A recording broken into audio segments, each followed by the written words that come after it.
Time don't much heal wounds. It just teaches you how to live with the hurt. Truth ain't always about setting you free. Sometimes it ties you up in knots tighter than any lie ever could. I've lived long enough to know that fate, she just loves to play tricks on folks who believe in pure love. At 78, looking back on my life, I, Eleanor Smith, see now this ain't just a story. This is the truth of how fate weaves invisible threads, turning two folks who loved each other into kin by blood, only to yank 'em apart for half a century.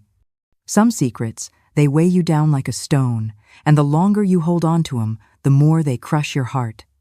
And now, before it's too late, I just gotta tell it all about David, about that forbidden love, about the terrible truth that changed everything. Family secrets are like seeds buried in fertile ground. Sooner or later, they always germinate.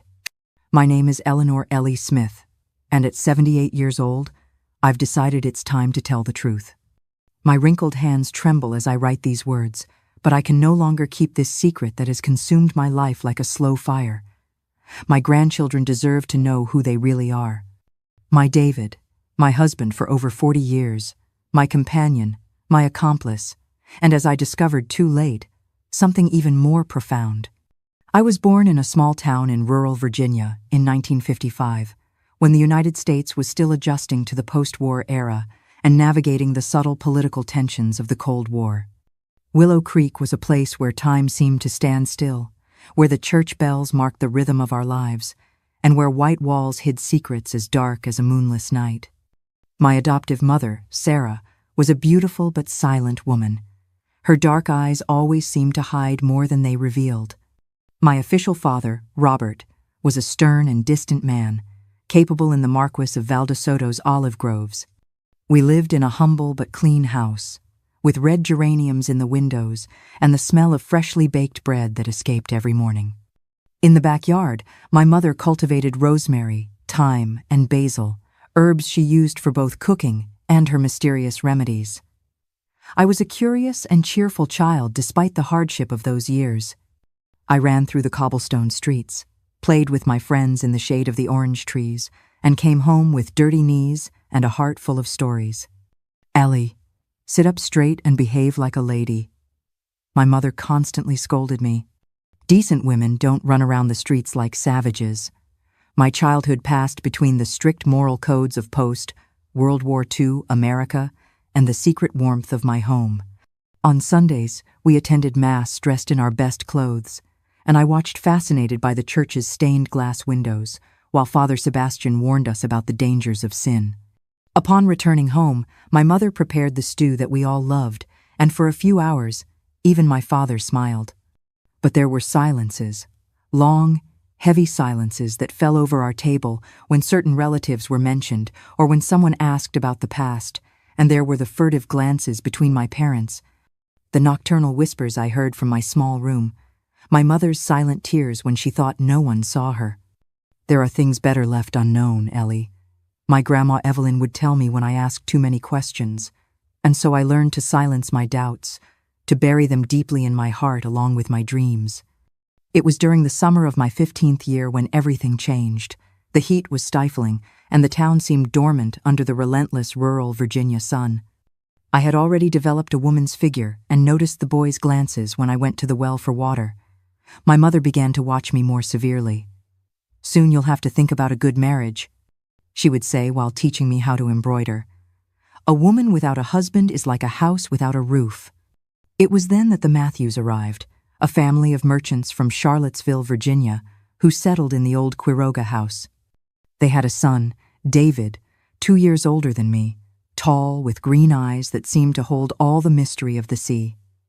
The first time I saw him, he was helping his father unload boxes from their truck. He wore a white shirt with rolled-up sleeves, and sweat glistened on his forehead. Our gazes crossed for an instant, and something inside me fluttered like the wings of a trapped bird. I remember that moment perfectly because it was the first time I saw my mother turn pale, as if she had seen a ghost. She was beside me in the square, and when the Matthews passed, greeting politely, she clutched my arm so tightly that it left marks on my skin. "Don't go near those people," she ordered in a voice I had never heard her use before. "They are not what they seem." But fate, or perhaps the curse that unknowingly weighed on us, had other plans. David began to frequent the same church, appear on the same Sunday strolls, coincide with me at the well or the market. And every casual encounter fueled an attraction that grew between us daily. One afternoon, while picking rosemary in the garden at my mother's request, David appeared like an apparition by the fence. "Herbs picked by pretty hands must have special properties," he said with a smile that made my heart race. "My mother says rosemary wards off evil spirits," I replied, feeling a blush color my cheeks. "And what does she say about persistent suitors?" "It wards them off, too." That's how our secret began. We met in hiding, behind the old mill road, in the abandoned olive grove, by the stream when I went down to wash clothes in the afternoons. They were innocent encounters, full of whispered words and barely sketched promises. David told me about Charlottesville, Virginia, about the festivals, about the immense blue sea that he would one day show me. I told him about my dreams of escaping Willow Creek, of seeing Washington, D.C., New York City, even Paris. "I'll take you to all those places," he promised, taking my hands in his. "We'll get married and see the world together." Meanwhile, at home, the atmosphere grew increasingly tense. My mother seemed sick with worry. I caught her several times talking heatedly with my father, and the discussions always ended when I appeared. "Why don't you want me to talk to the Matthews?" I dared to ask one night while helping my mother wash dishes. Her face transformed, and for a moment she looked much older. "There are old stories, outstanding debts," she murmured. "It's no place for a girl like you." But I was no longer a girl, and the love I felt for David gave me the audacity I had lacked before. We continued seeing each other in secret for months, building a private world of dreams and chaste caresses. David gave me a medallion with a small silver Madonna that I hid among my most prized possessions. I gave him a handkerchief embroidered with his initials that he swore to always keep close to his heart. It was a servant of the Matthews, Maria, who finally unleashed the tragedy. She had seen me with David by the well and wasted no time informing my mother. That night the storm erupted in our house. "You don't know what you're doing," my mother cried, tears streaming down her cheeks. "That boy is forbidden to you." "Forbidden!" My father, usually reserved, pounded the table with such force that the plates jumped. "No more strolls, no more anything. You won't leave this house unless accompanied. And if I see you near that boy one more time, I'll send you to a convent in Boston." That night, locked in my room, I cried until I had no more tears.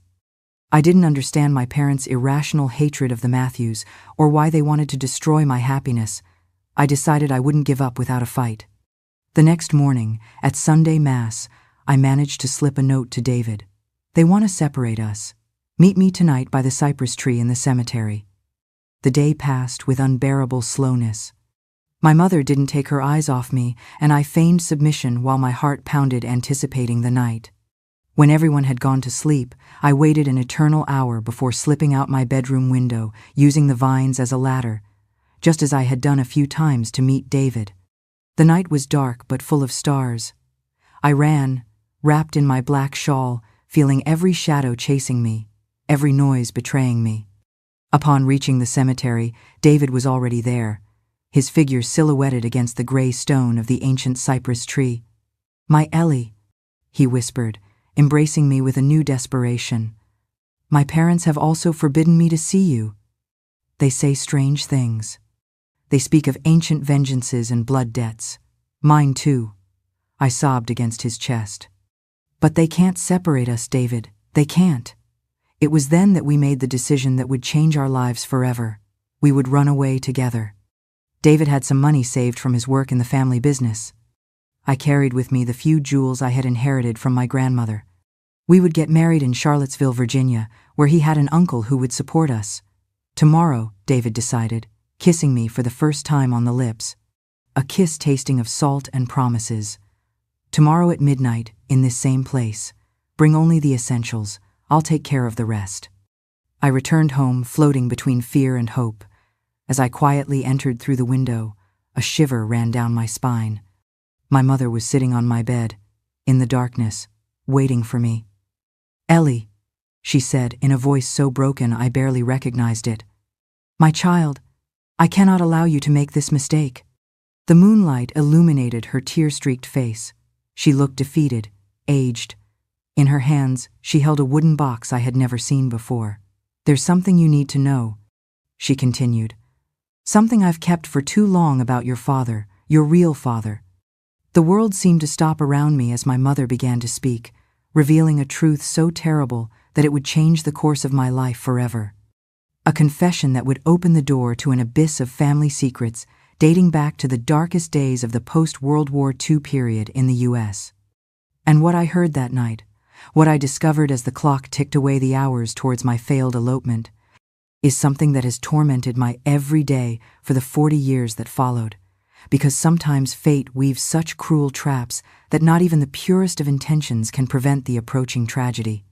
What did my mother reveal to me that night? What dark secret changed the course of our lives? The answer was in that wooden box, in some yellowed letters, and in a faded photograph that would reveal the blood tie that bound me to David, the man who, unknowingly, was destined to be both my downfall and my salvation. That night, sitting on the edge of my bed, with the moonlight spilling through the window, I saw my mother transform before my eyes. She was no longer the stern, controlling woman I knew. She had become a fragile, almost transparent being under the weight of her secrets.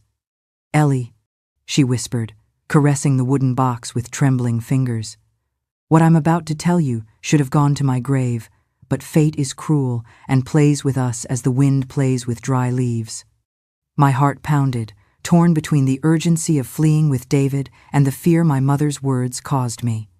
The box on her lap seemed to contain something much heavier than letters and photographs. "During the war," my mother began, her voice faltering, "this town was not what it is now. Brothers fought brothers, neighbors denounced neighbors. Blood ran through these streets like storm water. I vaguely knew those stories. The whole town lived with the invisible scars of the war, with agreed-upon silences and glances that avoided certain topics. But I never imagined that our family held such dark secrets. Your father, Robert, is not your real father," she finally said. And those words fell between us like stones in a deep well. I was breathless, unable to process what I had just heard. My mother continued, opening the box with trembling hands. "I was young, barely 18, when the fascists entered the town. My family sympathized with the Republicans, although we never actively participated, but in those days that was enough to be marked." She pulled out a faded photograph of a young woman I recognized as my mother, beautiful and serious, next to a man I had never seen in a military uniform. "This is Rick Matthews," she said, and the surname resonated in my ears like distant thunder. "A Francoist army officer. They settled in Willow Creek for months, requisitioned our house, forced us to serve them, and Rick took notice of me."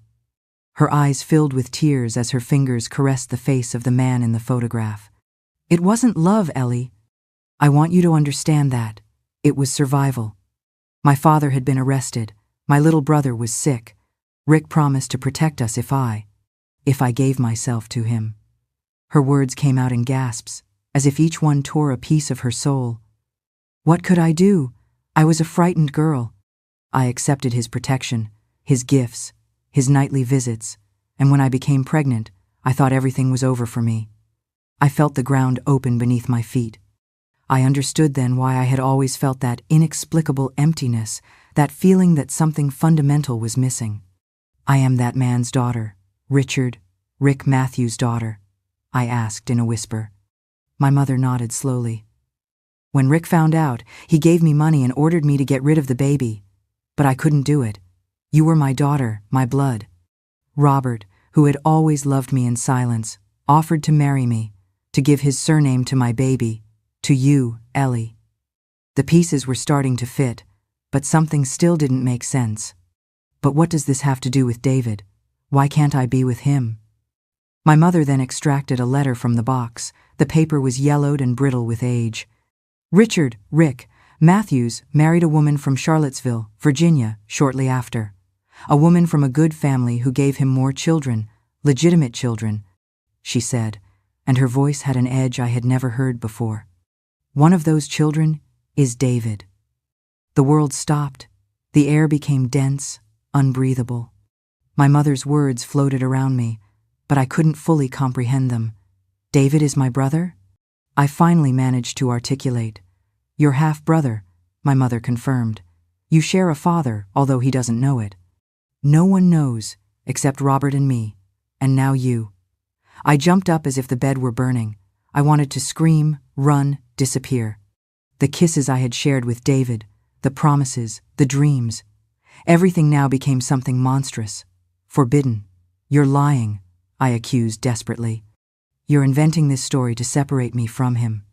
I wish it were a lie, my mother exclaimed in anguish. When the Matthews arrived in town, I almost died of fright. I never thought Rick would return to Willow Creek.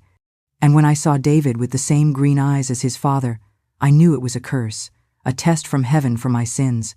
I sank to the floor, unable to stand. My head spun with images of David, our hands intertwined, the way my heart raced when he was near me. How could it be that such a pure, intense love hid something so terrible? Why didn't you tell me before? I sobbed. How could I tell you? You were a child. And then I thought it would never matter, that you would never cross paths with them. My mother knelt beside me, trying to hug me, but I pulled away as if her touch burned. When the Matthews settled here, I begged Robert to move, but he refused. This is our home, he said. We won't flee like criminals.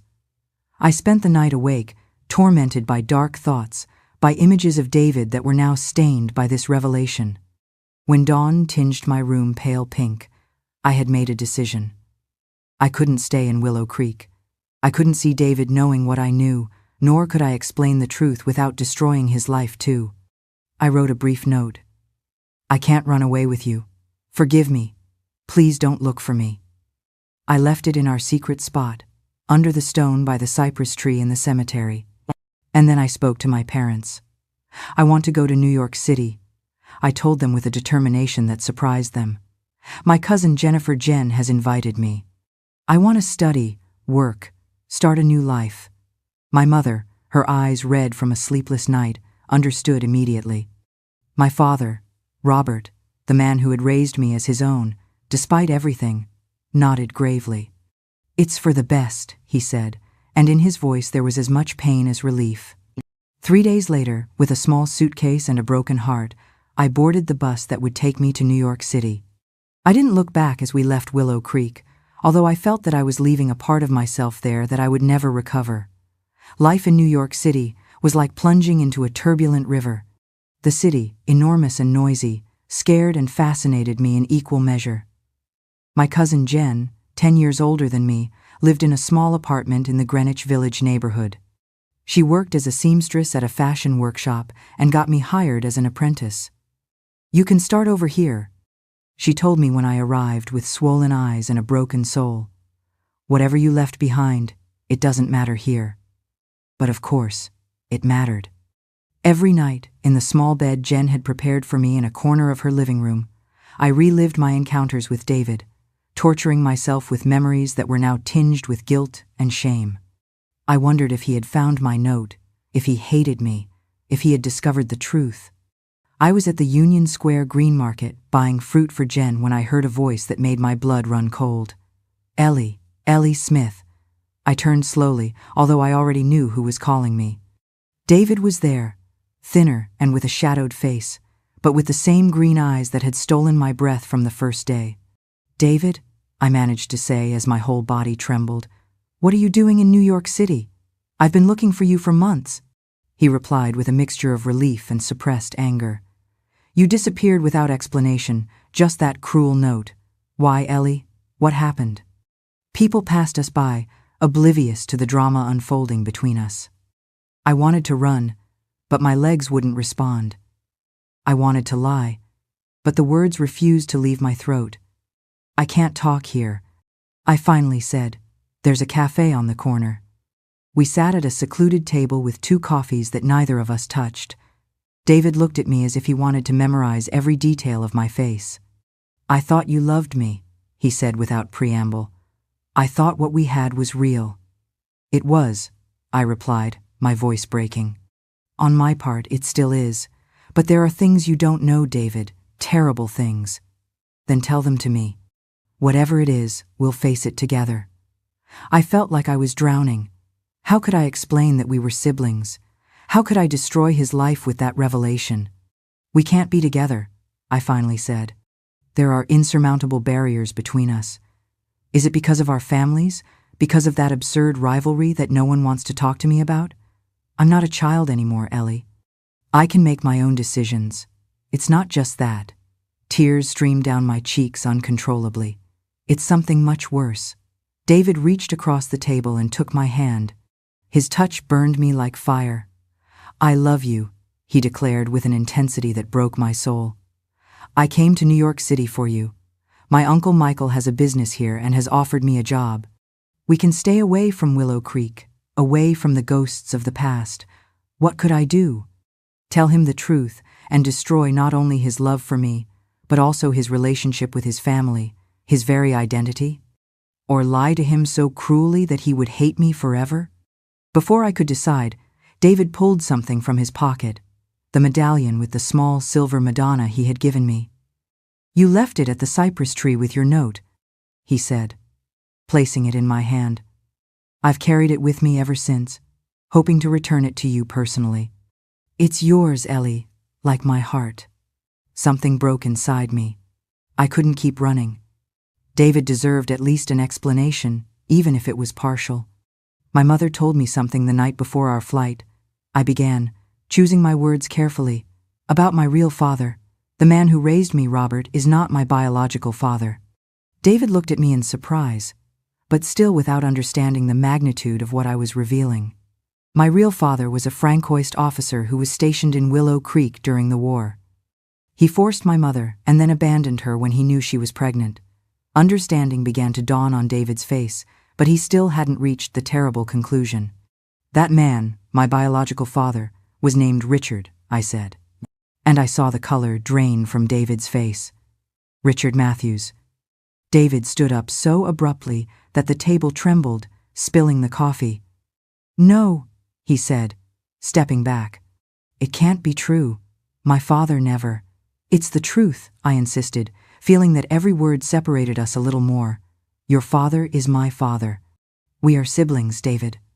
Half-siblings. I saw the horror dawn on his face. The same horror I had felt when I discovered it. I saw his eyes scan my features, looking perhaps for a resemblance to his father, to himself. It's a lie, he said in desperation. Your mother invented that to separate us. My father isn't that monster you describe. Why would I lie about something like that? I retorted. Do you think this is easy for me? I love you, David, more than I should, but what we feel is... I couldn't finish the sentence.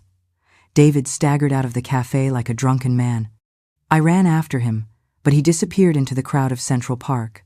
I returned to Jennifer. Jen's apartment distraught, unable to explain what had happened. For weeks I lived in a state of constant agony. Every knock on the door made me jump. Every stranger on the street could be David, but he didn't come back for me, and I had no way of finding him, of knowing if he was okay, if he had gone back to Willow Creek, or if he was still in New York City. So close, and yet so far.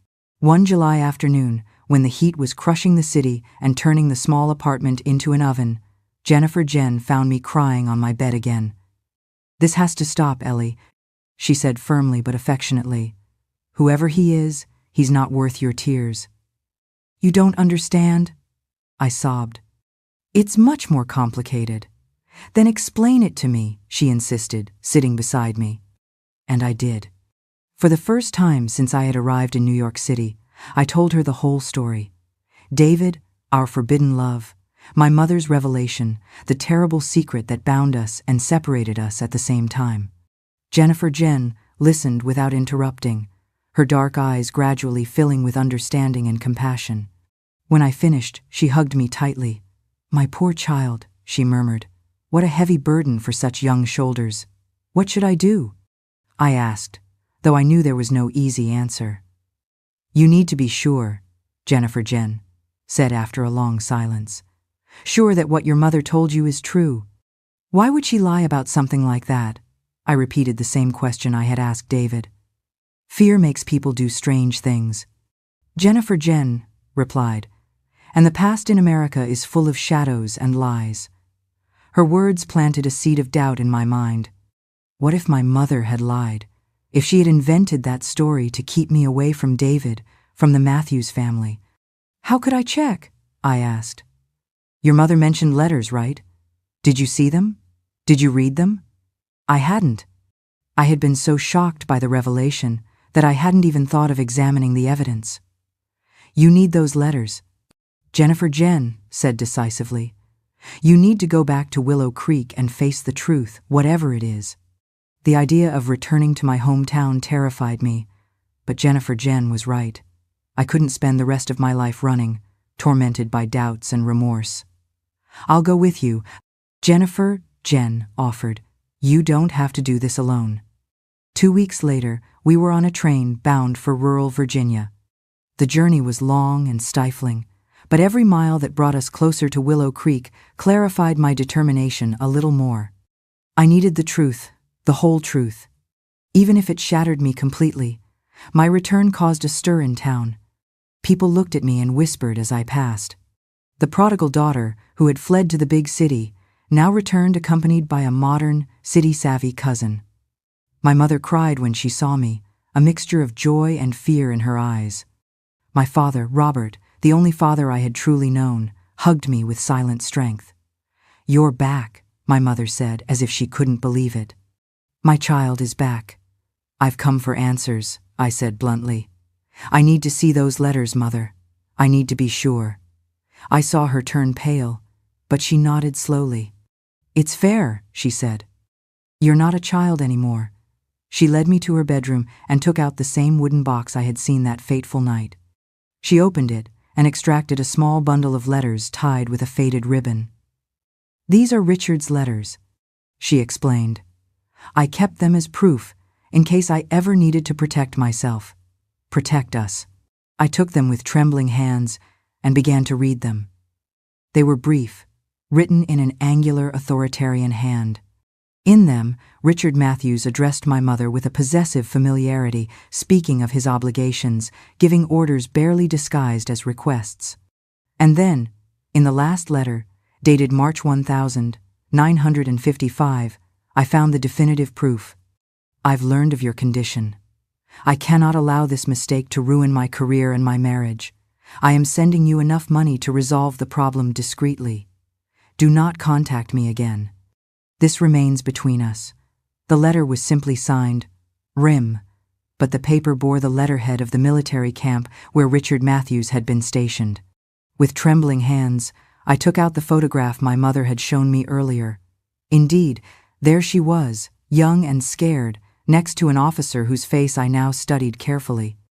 There was something familiar in his features, in the shape of his jaw, in those penetrating eyes the camera had captured. It's true, I whispered, feeling the weight of certainty fall upon me. It's all true. My mother sat beside me on the bed, taking my hands in hers. I never wanted you to suffer like this. I thought we could avoid it, that you would never have to know. Does he know I'm his daughter? I asked suddenly. Richard Matthews knows I exist? My mother shook her head. He believes you followed his instructions, that you were never born. Rage began to boil within me, a rage I didn't know I was capable of feeling. Rage against Richard Matthews for having destroyed my mother's life and decades later, my own. Rage against fate that had put David in my path only to snatch him from my arms in the cruelest way. I need to see him, I said abruptly. I need to look into the eyes of the man who has caused so much pain. No, my mother exclaimed in panic. You can't do that. It's dangerous.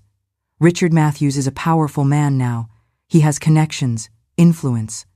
I don't care, I insisted. I need to do this, Mother, for me. For you too. My determination must have been evident, because my mother finally nodded with resignation. He's in Willow Creek, she said softly. He returned a week ago. He's staying in the old Quiroga house with his wife. The news hit me like a punch. David is with them? I asked, though I feared the answer. I haven't seen him, my mother replied. People say the son stayed in New York City. I breathed a sigh of relief. I wasn't ready to face David. Not after our last conversation, not with what I planned to do now. That same afternoon, I went to the Quiroga house. It was one of the most imposing mansions in town, with a whitewashed facade and an inner courtyard full of orange trees. My heart was pounding so hard I feared they could hear it from inside. A maid opened the door, looking at me curiously. "What do you want?" she asked suspiciously. "I need to speak with Mr. Matthews," I said with a calm I didn't feel. "Tell him that Ellie Smith wishes to see him about a personal matter." The maid hesitated, but finally asked me to wait in the hall while she delivered my message. The minutes that followed were eternal. I observed the floor tiles, the potted geraniums, the crucifix presiding over the entrance, everything so serene, so normal, while a storm raged inside me. Finally, the maid returned. "The master says he doesn't know any Ellie Smith and that he's busy," she informed me coldly. "Tell him I am Sarah Delgado's daughter," I insisted, "and that I've come to return something that belongs to him." The mention of my mother must have sparked something in Richard Matthews, because minutes later the maid led me to the house's study. There, sitting behind a walnut desk, was the man from the photograph, now with graying hair and deep lines on his face, but with the same green eyes that David had inherited. The same eyes that, everyone said, I also possessed. He stood up as I entered, with an expression of caution and something more. "Recognition? Fear? Who are you?" he asked directly without greeting. "What do you want from me?" I stood there in front of my biological father, the man who had violated my mother and then abandoned her to her fate, the man whose genes ran through my veins, mixing with the blood of the woman he had destroyed. "My name is Eleanor Ellie Smith," I said in a clear voice. "I am Sarah Delgado's daughter, and I am also your daughter." Richard Matthews's face transformed. First, disbelief, then horror. Finally, a kind of primitive fear I had never seen on an adult man's face. "Impossible," he finally managed to say. "That's impossible. Your mother. She said she had taken care of it." "My mother chose to give me life," I replied, feeling a strange calm. "Robert Alarcon gave me his surname and raised me as his own. I am the mistake you tried to erase, Richard, but here I am." He slumped into his chair as if his legs could no longer support him. "What do you want?" he asked in a broken voice. "Money? Recognition? Revenge?" "I want you to know that I exist," I said simply. "And I want you to know what you did, not only to my mother, but to me and to your son, David." The mention of David seemed to disconcert him. "David? What do you have to do with my son?" "We fell in love," I replied, and I saw understanding hit his face like a slap. "Not knowing that we shared a father. Fate has a very twisted sense of humor, don't you think?" Richard Matthews turned ashen. "My God," he murmured. "My God, what have I done?" "That's something you'll have to ask yourself every day for the rest of your life," I replied. "I've come to leave my burden here with you. From now on, the weight of this secret is yours." I turned to leave, feeling that each step took me not only away from that man, but from a past that no longer belonged to me. "Wait," he cried as I reached the door. "What happened between you and David? Does he know? Does he know your siblings?" I stopped without turning around. I told him, even though I had no proof then, only my mother's word. I don't know if he believed me. "Where is he now?" he asked urgently. "In New York City, I think." "I haven't seen him since." "Have you ever thought about getting a paternity test?"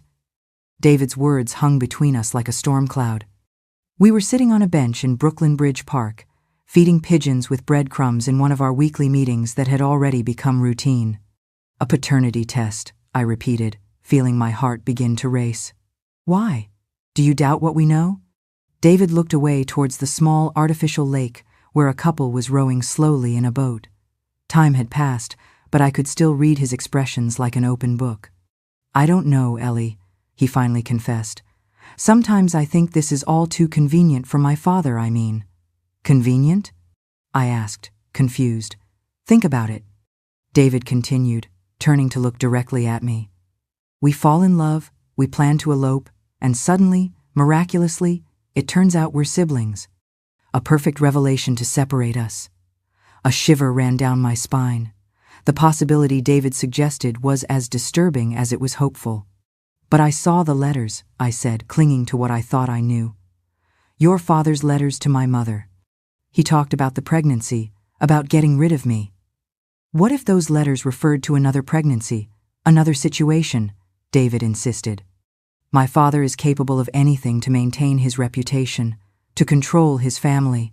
I've seen him manipulate people, situations, my whole life." My mind reeled. Was it possible?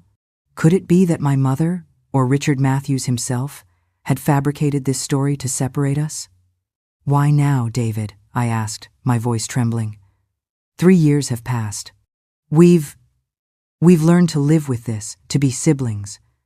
David took my hands in his, a gesture we had carefully avoided all this time. "Because I can't keep living in doubt," he replied with intensity. "Because I need to know if what I felt, what I feel, is as forbidden as they made us believe. Because you deserve the truth, the whole truth, whatever it is." I felt dizzy, as if the ground beneath my feet had suddenly become quicksand. For 3 years, I had rebuilt my life around a painful certainty. David was my brother, and what we had felt was condemned by nature itself. What if it was all a lie? I finally asked. "Paternity tests aren't common in the US, and we'd have to involve your father." "Not necessarily," David replied, and I could see he had thought a lot about this. "A test between you and me would be enough to know if we share a father. Science has advanced a lot. My publishing house just published a book on advances in genetics. There are laboratories in the United States that can do these tests without the father being involved." "It would be expensive," I weakly objected, although money was the last thing on my mind. "I have savings," David replied. "And so do you with your work at the Vance & Company fashion design company. We can do it, Ellie." Hope, that treacherous emotion I had kept buried for so long, began to stir in my chest, but also fear. What if the test confirmed we were siblings? Could I bear to lose that last faint hope? "I need to think about it," I finally said. "It's too much," David nodded, respecting my reluctance. "Of course, take your time, but think about it, Ellie. Wouldn't you prefer to know the truth, whatever it is, than to live forever with doubt?" That night I couldn't sleep. In my small apartment in Greenwich Village, I tossed and turned in bed, tormented by contradictory thoughts. What if David was right? And what if my mother had lied, or been deceived, or if the letters referred to another pregnancy, another woman? Richard Matthews had proven to be an unscrupulous man, capable of abandoning a pregnant woman. What prevented him from having done the same with others? But there was also the other possibility, the one that terrified me the most, that the test would confirm what we already believed, that David and I shared a father, that we were blood siblings, that the love we had felt was forbidden not only by social conventions, but by the ties of biology itself. The next morning, I called my mother from the neighborhood's telephone exchange. Our phone conversations were brief and infrequent. The telephone was still a luxury in Willow Creek, and my mother had to go to the town hall to receive calls. "Ellie, has something happened?" she asked as soon as she picked up, concern evident in her voice. "I'm fine, Mother," I reassured her. "But I need to ask you something important about my father, my real father." There was a silence so long that I thought the connection had been cut. "Mother, are you still there?" "Yes," she finally replied in a voice so low I could barely hear her. "What do you want to know? The letters you showed me, Richard Matthews's. Are you sure they referred to me, to your pregnancy with me?" Another long silence. "Why are you asking that now after so long?" "I need to be sure, Mother. Please, it's important." I heard her sigh deeply. "Ellie, my child, I told you the truth. Richard Matthews is your father. The letters referred to you, to my pregnancy with you. Why would you doubt that?" "Because there are ways to check now," I replied directly. "Scientific tests. David wants us to do one." I could almost feel my mother's panic through the phone. "You're still seeing that boy? Ellie, for God's sake, he's your brother." "Or maybe not," I retorted, surprising myself with the firmness of my voice. Maybe it was all a lie to separate us. Maybe Richard Matthews deceived you, or maybe you. I couldn't finish the sentence. Accusing my mother of lying about something so serious was more than I could bear, even in my state of confusion. I'm not going to discuss this over the phone, my mother said after another long silence. If you want to talk, you'll have to come to Willow Creek face to face. I'll do it, I decided right then.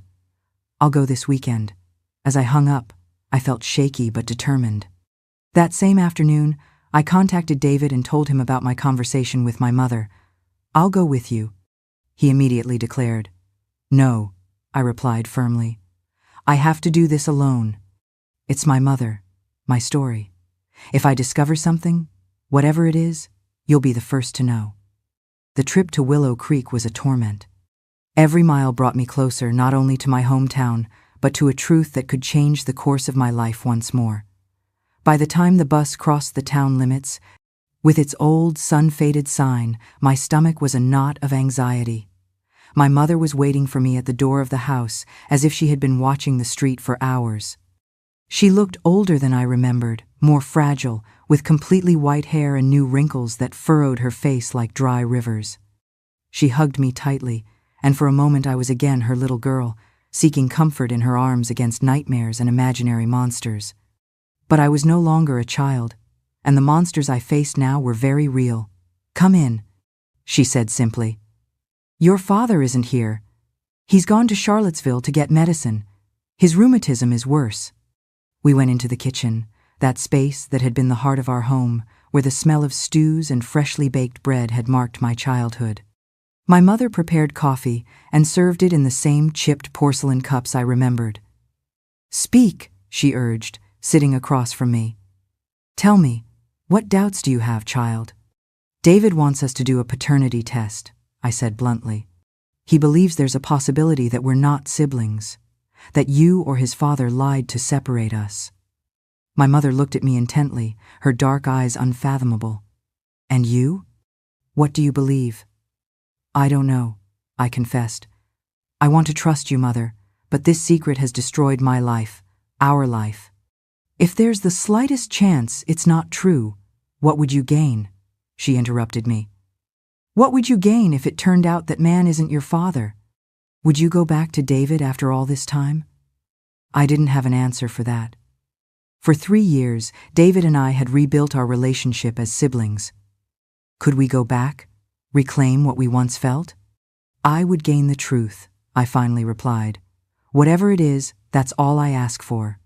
My mother stood up abruptly, as if she couldn't bear to sit for another minute. She went to the sideboard and took out a metal box where she kept her important documents. She opened it and extracted a yellowed envelope. There's something I never showed you, she said, returning to the table. Something I found after you first left for New York City. She opened the envelope with trembling hands and took out a document.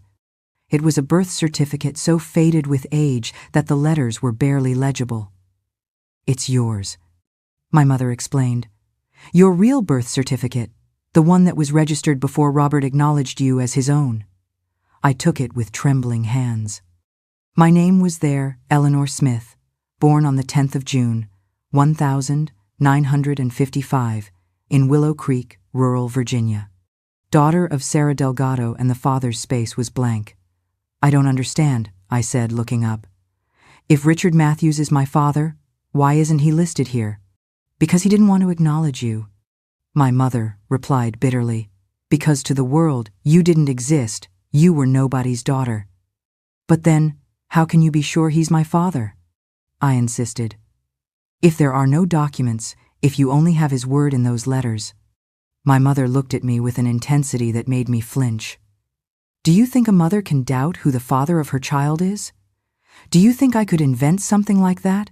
Something so terrible? No, but Richard Matthews is your father. She interrupted me firmly. The only man I was with before Robert repeatedly raped me for months, and when he found out I was pregnant, he abandoned me to my fate. Her words were like daggers, each more painful than the last, but there were still unanswered questions. Why did you never tell me before? Why wait until I fell in love with David to reveal the truth? My mother sank into the chair, as if all the weariness in the world had suddenly fallen on her shoulders. How do you tell a child that she is the result of a rape? That her biological father is a monster who destroyed her mother's life? Robert and I decided you would never know, that you would grow up believing he was your father, that you were loved, desired. Her voice broke. And then, when the Matthews returned to Willow Creek, when I saw you looking at David with the same eyes I had looked at Richard in my youth, before knowing his true nature, I was afraid, Ellie, terribly afraid. History was repeating itself before my eyes. But you could have told me then, I argued. Before things between David and I. Before we fell in love. Would you have believed me? My mother asked. Without proof? With nothing more than the word of a frightened mother? You were young. You were in love. Richard Matthews was a respected businessman, a man with political connections. Who would have believed my accusations? She was right, and that was the most painful part. In those days, intoxicated with love for David, I would have rejected any attempt to separate us, any story that threatened our happiness. The letters, I said, clinging to the last loose end. How do I know they referred to me? That they aren't about another pregnancy, another woman? My mother shook her head. A sad smile formed on her lips. The dates, Ellie. The last letter is dated March 1955. You were born in June of that same year. Do the math. It was true. The dates perfectly matched my conception, the moment Richard Matthews would have discovered my mother's pregnancy.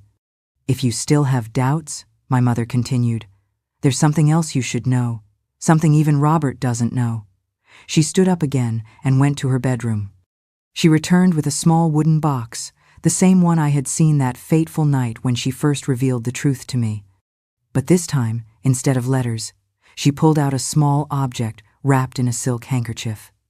This, she said, unwrapping it, belonged to Richard Matthews. He took it off one night, the last night he spent with me. I intended to use it as collateral if he ever tried to harm me. It was a silver pocket watch with the initials RM engraved on the lid. I opened it with trembling hands and discovered an inscription inside. For Richard on his promotion to captain from your proud father. I've kept it all these years.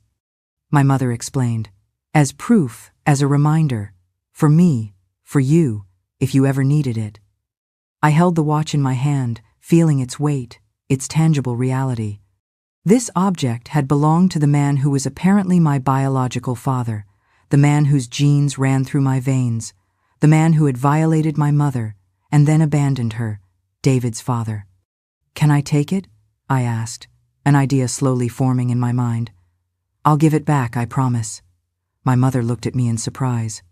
What do you want it for? To show it to David, I replied sincerely. So he can see for himself that you didn't invent this story, that there's physical proof of the connection between his father and you. She hesitated for a moment, but finally nodded. Take it. I don't need it anymore. I don't care what Richard Matthews thinks or does anymore. I returned to New York City the next day with the watch safe in my pocket and a new determination in my heart. I no longer doubted my mother. Her eyes, her voice, the pain in every word she uttered, had convinced me more than any document or scientific proof. David was waiting for me at the station, anxious for news. I showed him the watch without saying a word, letting him draw his own conclusions. It's my father's, he finally said, recognizing it immediately. He always wore it on special occasions. He said it was a war souvenir, a gift from my grandfather. He looked up, confused. How do you have it? My mother kept it all these years, I explained. She took it from your father the last time they were together before she knew she was pregnant with me. David visibly paled. And she's had it all this time? Why didn't she use it before to expose my father? Out of fear? I replied simply, out of shame, because in those years a single woman with an illegitimate child was a social outcast. And because Robert, the man who raised me as his own, offered her a decent life, a name for her daughter, in exchange for silence. David sat on a bench, the watch still in his hands, as if its weight was too much to bear. So, it's true, he murmured. All this time it was true? I sat beside him, leaving a sensible space between us. I think so, David. I think we're siblings, half-siblings, children of the same man. What about the paternity test? He asked, though his voice had lost its urgency. Do you still want to do it? I thought for a moment before answering. Would it change anything?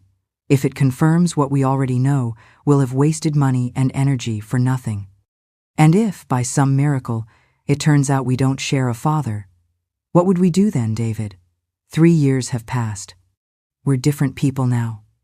David remained silent, looking at the watch as if it contained all the answers. We could use it, he finally said. Use it against him. Expose what he did to your mother, what he did to us. For what? I asked gently.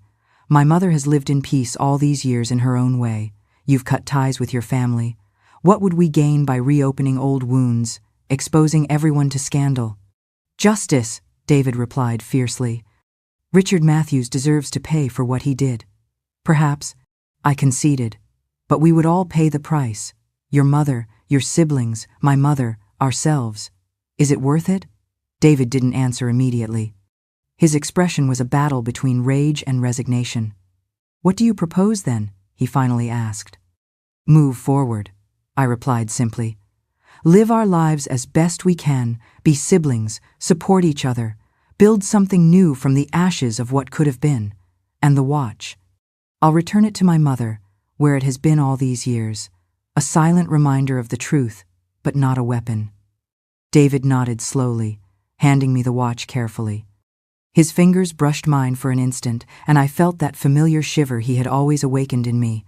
But now it was different, tinged with sadness, resignation, but also a strange peace. You're stronger than I'll ever be, he told me with a sad smile. Wiser, too. It's not wisdom, I replied. It's survival. I've learned that some battles cannot be won, only overcome.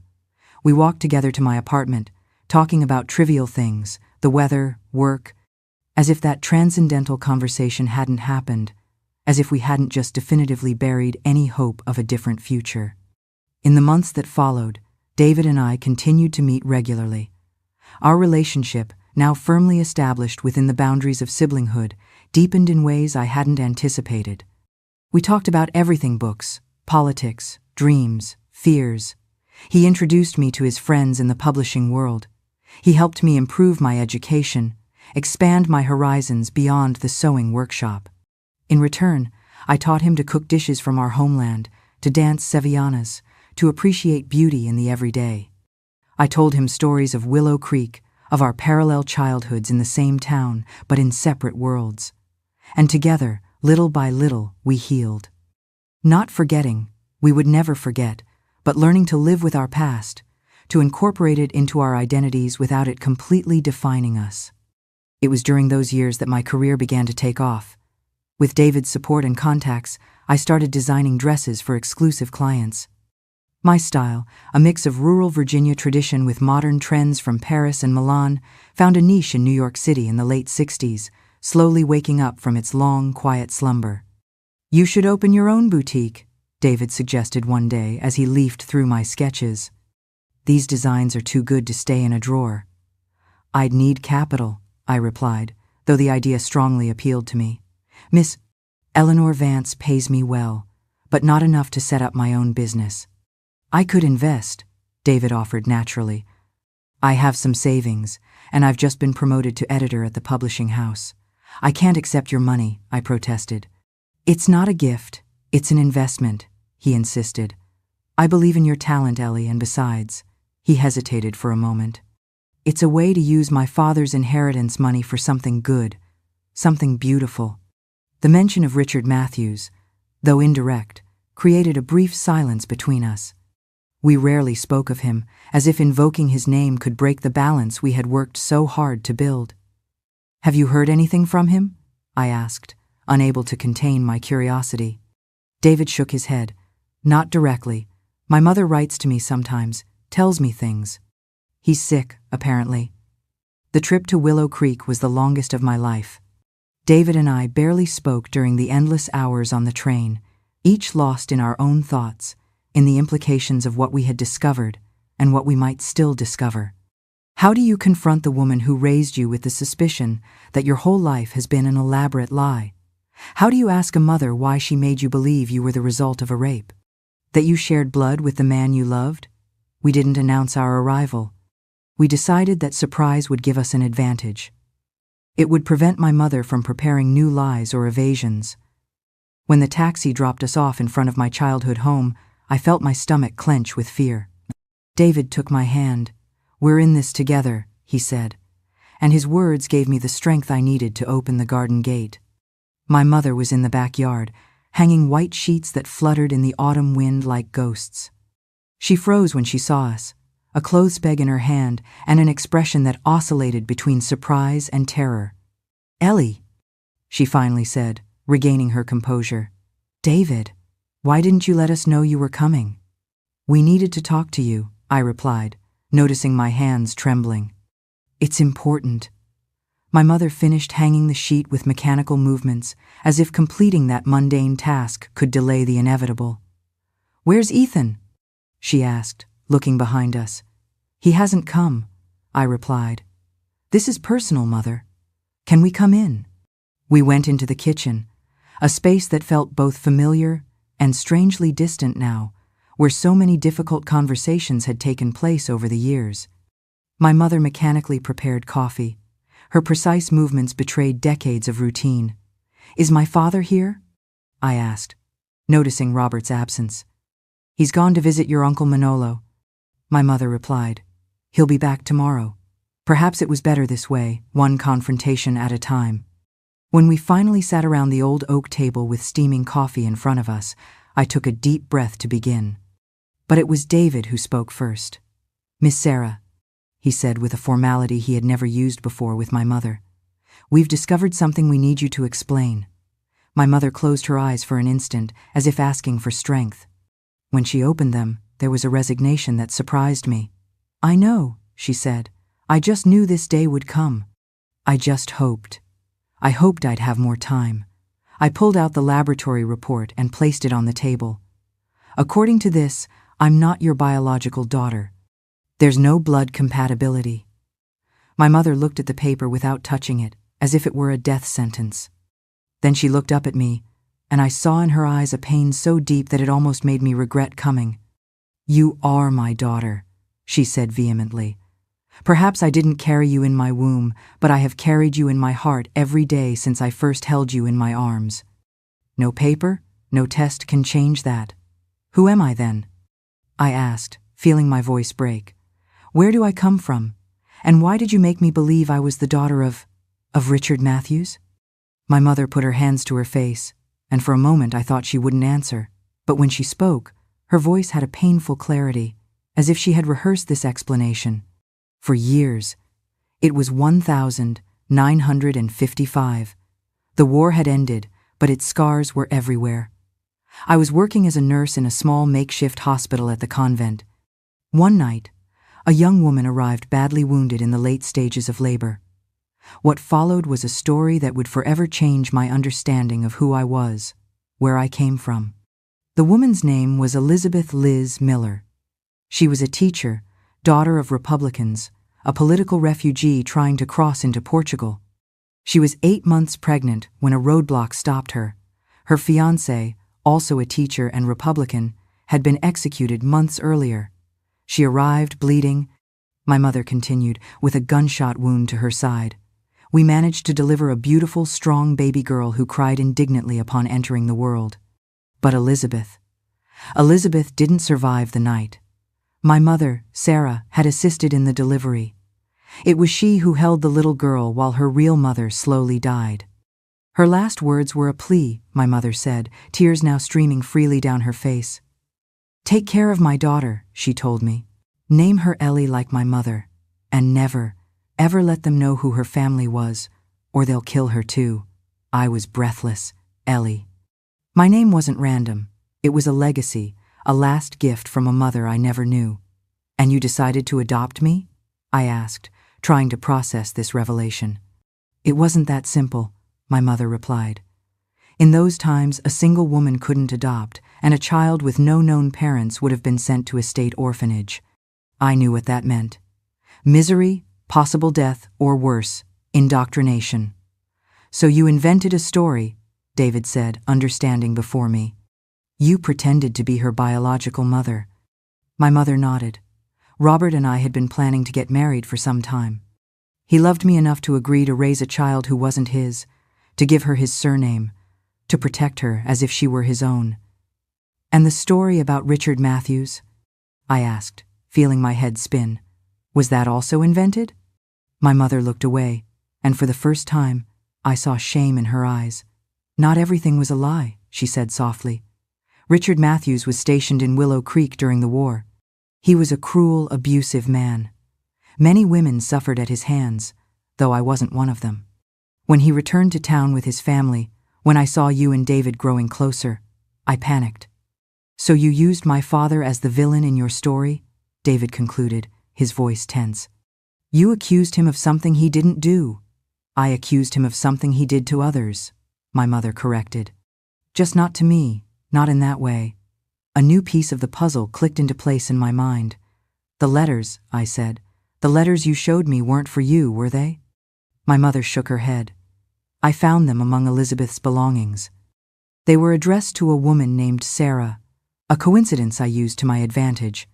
They weren't from Richard Matthews, but from a different officer. I changed the dates, added the initials. I'm sorry, daughter, I was desperate. And the watch? I asked, remembering the last piece of evidence she had shown me. It was Richard's, my mother admitted. I stole it from his study during a party. I knew he would never report the loss. He was too proud. The silence that followed was heavy like lead. Everything I thought I knew about myself, about my origin, crumbled. I wasn't Sarah's daughter, nor Robert's. I wasn't Richard Matthews's daughter. I was the daughter of a Republican teacher and a man who had died for his ideals. And David. David wasn't my brother, never had been. Our gazes met across the table, and I saw in his eyes the same painful understanding. We had lost 3 years.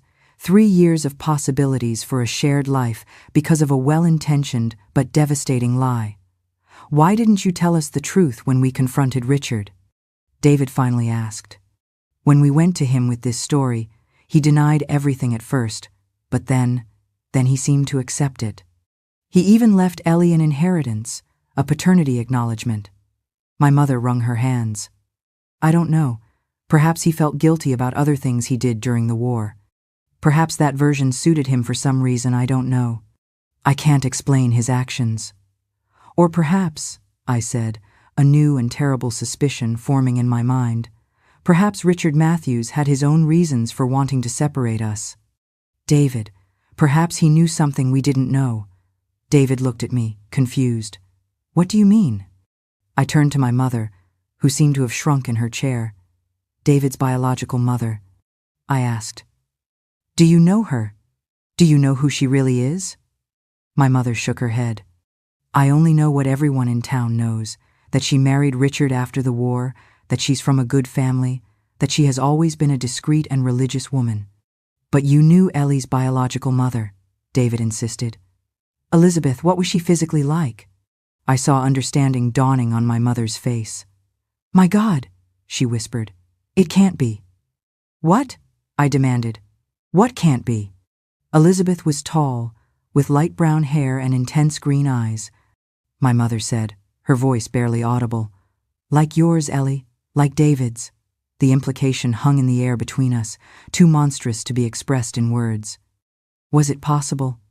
Could it be that David and I, despite everything, shared blood, that we were siblings in some twisted way we still didn't understand? We need more information, David said, standing abruptly, about Elizabeth, about my mother, about what really happened during the war. Is there anyone who might know more? My mother said after a moment. Sister Mary was the nun in charge of the infirmary where Ellie was born. If she's still alive, she'll be at St. Prime, Jude's convent and hospice in Boston. We agreed to leave for Boston the next morning. That night, David stayed at the town inn while I stayed in my old room, unable to sleep, replaying the day's revelations over and over again. I wasn't who I thought I was. My mother wasn't my mother. The man I had feared and hated as my biological father wasn't my father. And David? What was David to me now? An old love that could be reborn? Or did an invisible blood barrier still exist between us? And what would I tell Ethan? How would I explain that my entire identity, the story I had entrusted to him, was largely an invention? Early the next morning, we left for Boston. The journey passed mostly in silence, each absorbed in their own thoughts. We arrived at St. Jude's Convent and Hospice shortly after noon. It was an old building of golden stone with a small turnstile at the entrance where an invisible voice asked us our business. "We're looking for Sister Mary," I said. "It's about an event that occurred in 1955 at the convent's field hospital in Willow Creek." There was a long silence, and I feared our search would end right there. But finally the voice replied, "Sister Mary is very old, but her mind is still lucid. If it's important, you can see her for a few minutes, but don't upset her. Her heart is weak." They led us into a small parlor, a room divided by a grill separating the cloister from the outside world. And there, sitting in a wheelchair on the other side of the grill, was a tiny old woman, with a face wrinkled like a dried apple and surprisingly lively blue eyes. "Sister Mary," I began, not quite knowing how to explain our situation. "We've come because I believe you assisted in my birth in 1955 at the Willow Creek Convent." The old nun's eyes sharpened. "You are Ellie," I replied. "Ellie Smith?" Although I've just discovered that my real mother was Elizabeth Liz Miller, Sister Mary quickly crossed herself. "My God," she whispered. "After so many years, how did you discover it?" I briefly explained about the blood compatibility test, about my adoptive mother's confession. "She saved your life," Sister Mary said firmly. "Sarah risked everything to protect you. In those days, helping Republicans meant prison, or worse." "I know," I said, feeling a surge of gratitude towards the woman who had raised me. "I'm not here to judge her decision, but to understand who I really am, who my real mother was. And who was my biological father?" The old nun studied me in silence for a long moment. Then her eyes drifted to David, who had remained in the background.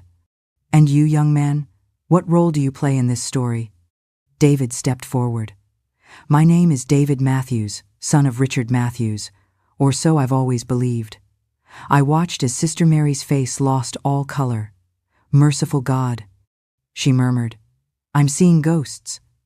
"What do you mean?" David asked, moving closer to the grill. The old nun closed her eyes for a moment, as if seeking strength or perhaps divine permission for what she was about to reveal. "Elizabeth Liz Miller was pregnant with twins," she finally said, opening her eyes. "A boy and a girl." The world seemed to stop. I felt like I couldn't breathe, that the parlor walls were closing in on me. David had frozen beside me. "Twins," I finally managed to articulate. Sister Mary nodded.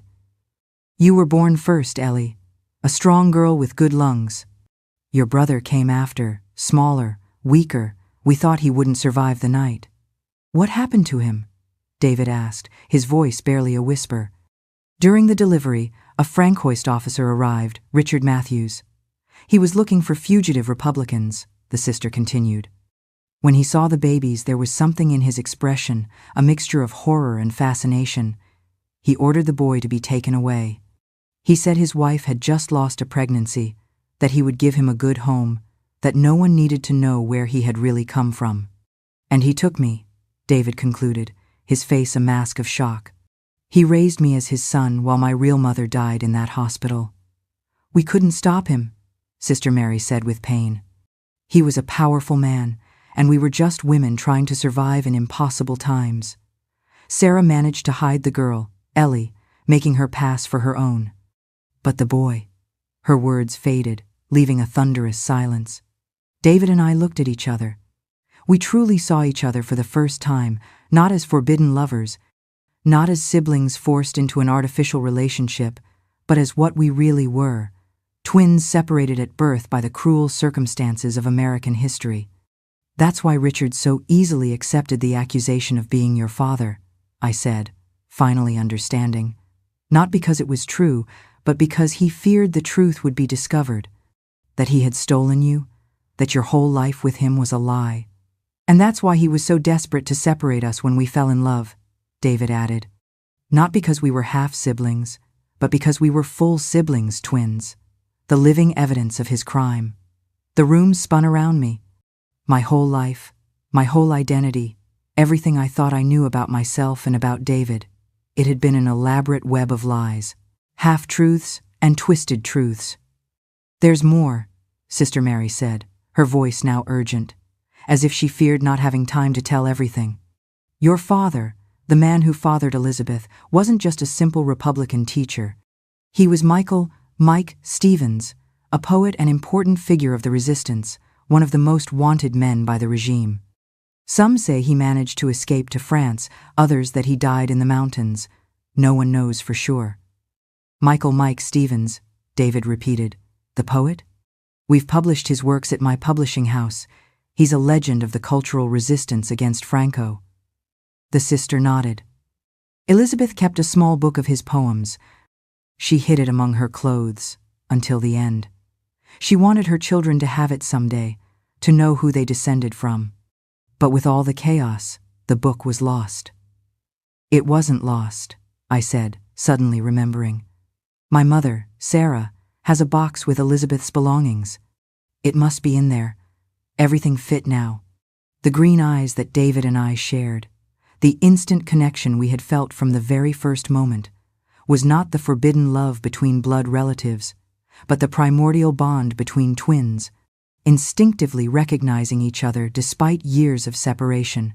Sister Mary suddenly said, looking towards the cloister door, I have to go. The Mother Superior doesn't approve of us talking about the past. Those times are still too dangerous to remember too vividly. One last question, please, David begged. My mother, the woman who raised me as her son, did she know the truth? Did Louise Matthews know I was a stolen child? The old nun hesitated. I don't know for sure, she finally said. But I don't think so. Richard told her you were born in a field hospital, that your mother had died in childbirth. A half-truth. Louise had just lost an advanced pregnancy. She was vulnerable, desperate for a child. She accepted what she was told without asking too many questions. A young novice then appeared, indicating that our time was over. Sister Mary looked at us one last time, her blue eyes shining with unshed tears. You have found the truth after so many years, she said. May God help you do with it what is best for your souls. We left the convent in shock, walking aimlessly through the streets of Boston. The afternoon sun gilded the historic buildings, oblivious to the earthquake that had just shaken our lives. Twins, David finally said, breaking the silence. We are twins. Not forbidden lovers, not half-siblings, twins separated at birth, children of a Republican teacher and a resistance poet. I added, feeling a strange mix of pride and disorientation, not of a Francoist officer and a raped peasant. All this time, David murmured, running a hand through his hair in a gesture I knew so well. All these years believing that what we felt was something forbidden, something monstrous, when in reality it was the most natural bond in the world. We sat on a bench in Boston Public Garden, surrounded by the serene beauty of the historic architecture. The contrast between the permanence of those stones and the fragility of our newly discovered identities was almost unbearable for me. What do we do now? I asked, feeling that the question encompassed much more than our immediate plans. David looked at me, and for the first time since our youth in Willow Creek, there was no reservation in his eyes. Reclaim our lives, he said firmly. Reclaim our history. Be who we really are. Ellie and David Stevens, the children of Elizabeth Liz Miller and Mike Stevens. It's not that simple, I objected. I have a life in New York City. Ethan. My fiancé's name fell between us like a stone in calm water, generating disturbing ripples. Ethan? David repeated. A new understanding dawning on his face. Your fiancé, of course. And there's Sarah, I continued. The woman who raised me as her own, who risked everything to protect me. Can I simply abandon the name she gave me, the identity she built for me? I'm not asking you to abandon anything, David said, taking my hands in his. Just to accept all that you are, all that we are. Sitting there with our hands intertwined, I felt a peace I hadn't experienced in years, as if scattered pieces of my being were finally finding their place. David was not my forbidden lover or my brother from an incestuous relationship. He was my twin, my other half, separated from me by the cruel circumstances of the war, but finally reunited. The love we had felt, which we had suppressed for years, believing it to be unnatural, was not romantic, but fraternal in its purest and most primordial form. It was a love born of an inexplicable draw, a profound connection that had transcended conventional understanding. What we had once mistaken for romantic passion, fueled by longing and shared secrets, now revealed itself as the deep, instinctive bond of twin souls, separated at birth and instinctively seeking their missing half. This realization brought a different kind of peace, one that healed the guilt and shame of our past misconception, replacing it with a profound sense of belonging and completion. We have to go back to Willow Creek, I decided. Talk to Sarah again, see that box with our mother's belongings, our true mothers. David nodded, and we began the journey back. On the train, looking at the rural Virginia landscape passing by the window, I felt I was traveling not only through space but also through time, towards a past I had never known but that had defined me in ways I was only now beginning to understand. Upon arriving in Willow Creek, we found the house silent. Robert had returned from his visit and was with Sarah in the kitchen. Their faces, as they saw us enter, showed the anxiety of those awaiting judgment. "We know everything," I said, without preamble. "We've spoken with Sister Mary in Boston." Sarah covered her mouth with a hand while Robert stiffened beside her. "What did she tell you?" Sarah finally asked. "Ellie and I are twins," David replied. "That our biological mother was Elizabeth Liz Miller. That our father was Michael Mike Stevens, the Republican poet. That Richard Matthews stole me at birth and raised me as his son, while you, Miss Sarah, hid Ellie and raised her as your own." Robert stood up heavily. "Sit down," he said with a quiet authority I had always respected. "This will be a long conversation." Over the next few hours, Sarah and Robert told us their version of events. How Sarah, a nurse in the makeshift hospital, had assisted Elizabeth in childbirth. How Richard Matthews had suddenly appeared with his men looking for subversive elements. How he had taken the baby boy, threatening reprisals if anyone spoke. How Sarah, desperate, had hidden the girl, passing her off as her own. "I was already pregnant then," Sarah said with tears in her eyes, 3 months along, "but I lost that baby a few weeks later. The doctor said I could never have children. It was as if heaven had sent you to me, Ellie. As if Elizabeth had entrusted you to me, not only for protection, but also for love." Robert, the man I had always called father, looked at me with moist eyes. "I have loved you as my own daughter from the very first moment," he said. "Never, not a single day, have I considered you less mine than if you had carried my blood." Despite the shock, the pain, the feeling of betrayal, I couldn't help but feel gratitude. These two people had risked everything to protect me, to give me a life, a home, an identity in times when being the child of communists meant persecution and misery. "The box," David said, returning to the practical reason for our visit. "The box with Elizabeth's belongings. Do you still have it?" Sarah nodded and got up to retrieve it. She returned with a small wooden box, worn with time. "I kept everything," she said, in case someday you needed to know." We opened the box together, David and I, our heads almost touching, our hands trembling. Inside was a handkerchief embroidered with the initials E.M., a faded photograph of a beautiful young woman with intense eyes looking directly at the camera, a lock of hair tied with a ribbon, and a small book bound in worn leather. "Verses from the Shadows." I read the title, by Mike Stevens. David took the book with reverence. "A first edition," he said, his voice tinged with amazement. "Clandestine. Only a few hundred copies were printed before the press was destroyed by the fascists." He opened the book, and on the first page, handwritten, was a dedication. "To my Elizabeth, the light of my life in these dark times. Keep these verses as I keep your love, as a beacon of hope in the storm. Yours always, Michael." And below, added in another ink in a more hurried hand, "For my children, who carry in their veins the blood of resistance and in their hearts the seed of freedom, may they one day know a better world than the one their mother and father had to face. With all my love, Elizabeth." Tears streamed freely down my cheeks as I read these words. This message from a mother I never knew, but who had loved me enough to wish a future for me, even knowing she wouldn't be there to see it. David turned the pages of the book with reverent care. Between them, we found a folded photograph. A young man with intelligent eyes and an intense expression, with an arm around Elizabeth's shoulders. Our parents together in a moment of happiness captured forever on paper and light. "We look like him," David said, his finger tracing the outline of Mike Stevens' face. "We have his forehead, his chin, and our mother's eyes," I added, looking again at Elizabeth's photograph. "The same green eyes." We spent hours examining the contents of the box, absorbing every detail, every clue about our origins. We found a half-written letter that Elizabeth never finished, addressed to a sister in France. It spoke of her escape plans, of her hope of reuniting with Michael, who had apparently managed to cross the border. "Is it possible that our father survived?" David asked abruptly.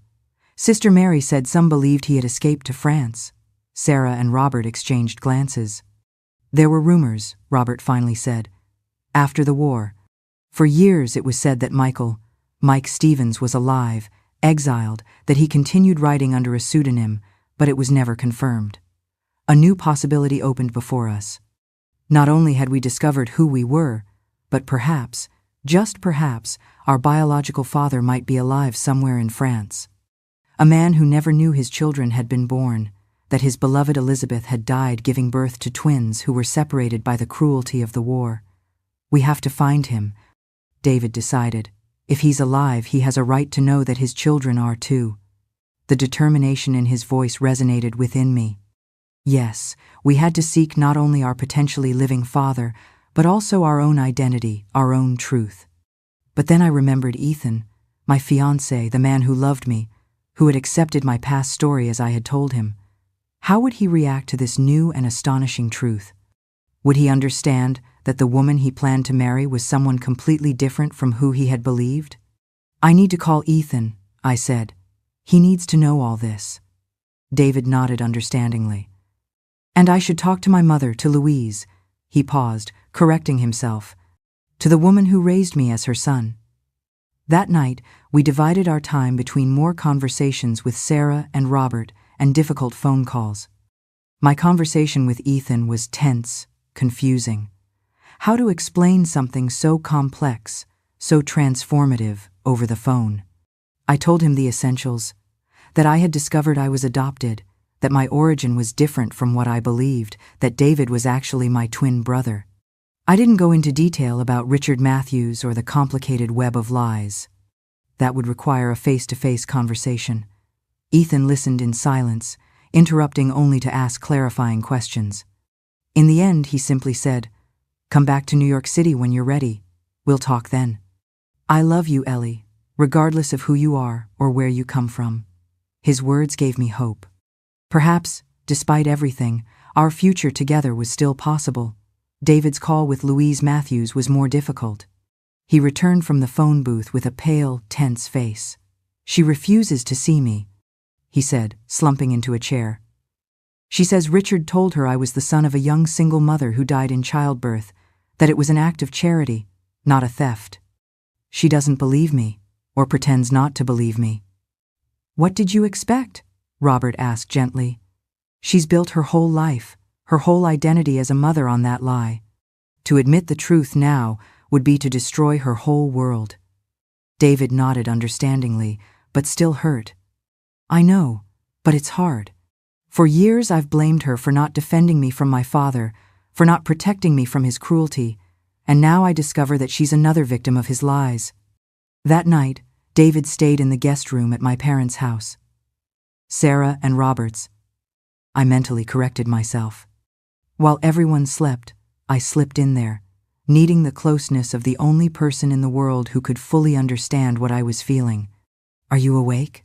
I whispered, opening the door slightly. David was sitting by the window, looking at the stars. "I can't sleep," he replied. "Too many thoughts."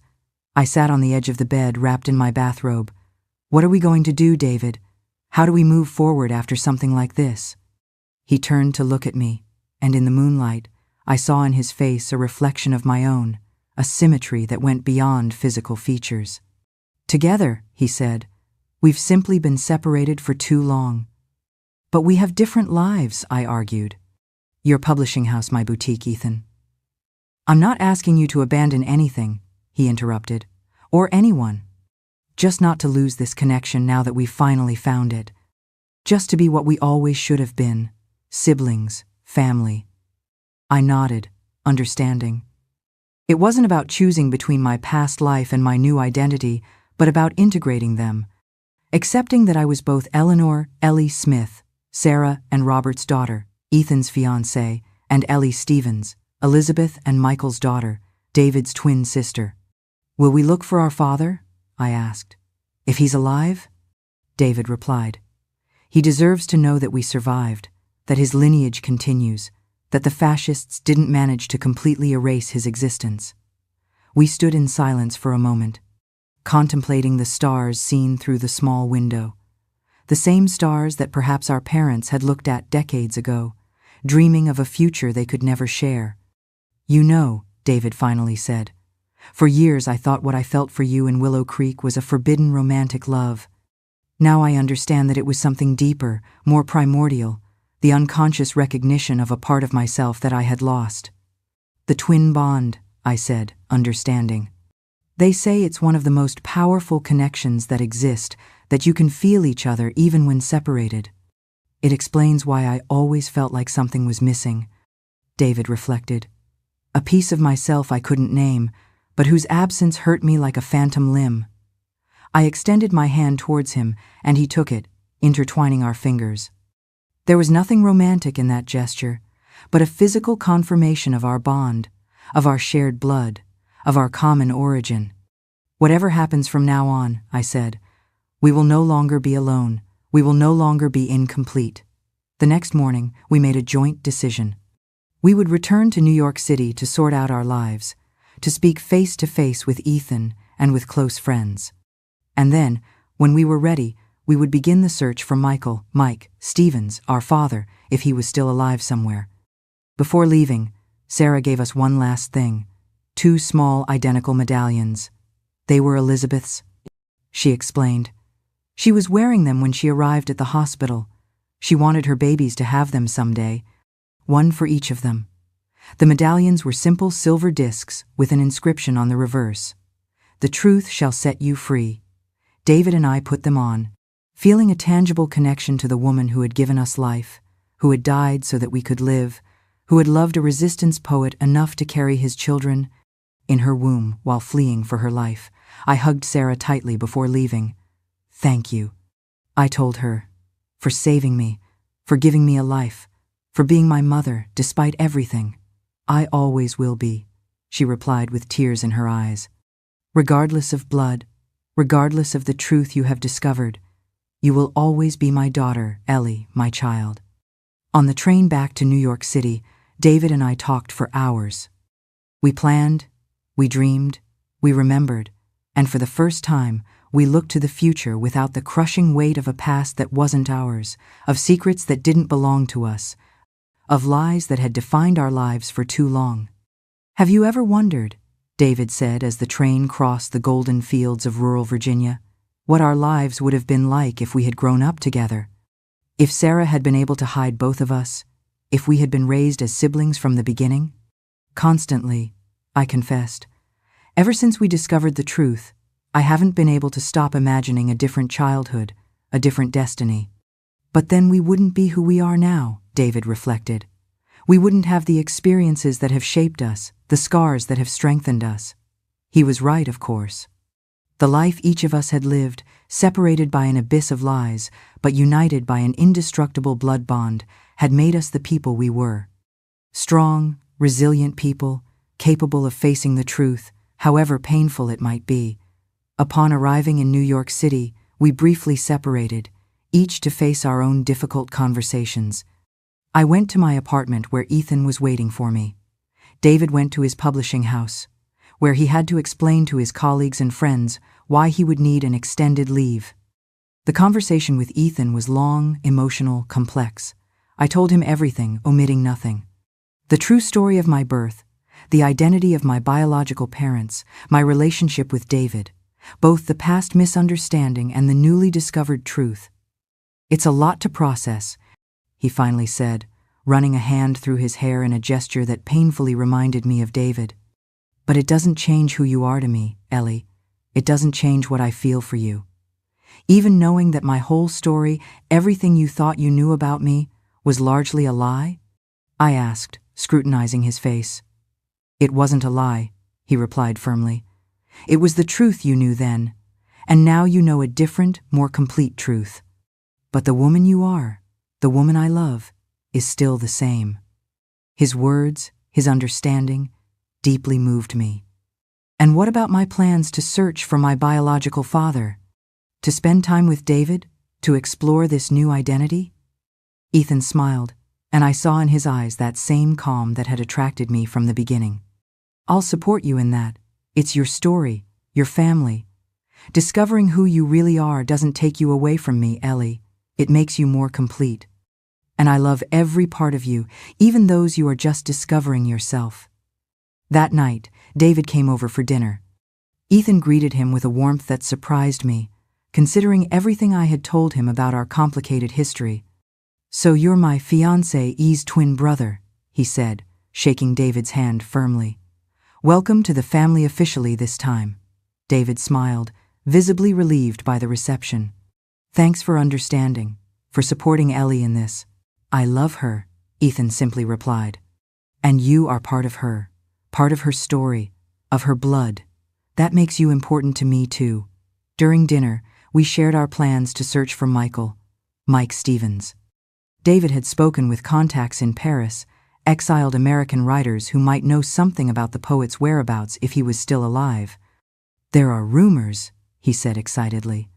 "A writer who publishes under the pseudonym The Pilgrim in exiled literary magazines. Some believe it could be Mike Stevens, though he has never confirmed his real identity. And if it is?" I asked, feeling a mixture of hope and fear. What if he really is alive somewhere in France? How would he react to knowing he has 2 children? That Elizabeth died giving birth to his twins? "There's only one way to find out," David replied. "I have 2 weeks' leave from the publishing house. I could go to Paris, follow these leads. I'll go with you," I decided right then. "I need to be part of this, David. It's our story, our search." Ethan nodded understandingly. "Go," he said, taking my hand. "Find the answers you need. I'll be here when you get back." And so, a week later, David and I found ourselves on a train bound for Paris, with little more than vaguely promising addresses and the hope of finding the man whose blood ran through our veins, whose literary and political legacy had survived decades of repression, whose love for our mother had resulted in our existence. What we found in Paris, the answers and new questions that arose, the people we met, and the truths we discovered, would form a new chapter in our story. A chapter yet to be written, but one we would face together, as it should have been from the beginning. Ellie and David Stevens, children of Elizabeth and Michael, twins separated by war, but reunited by truth.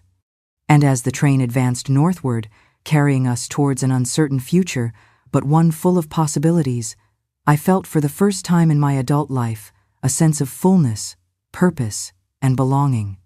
I was no longer the child marked by a shameful origin, nor the woman trapped in an impossible love.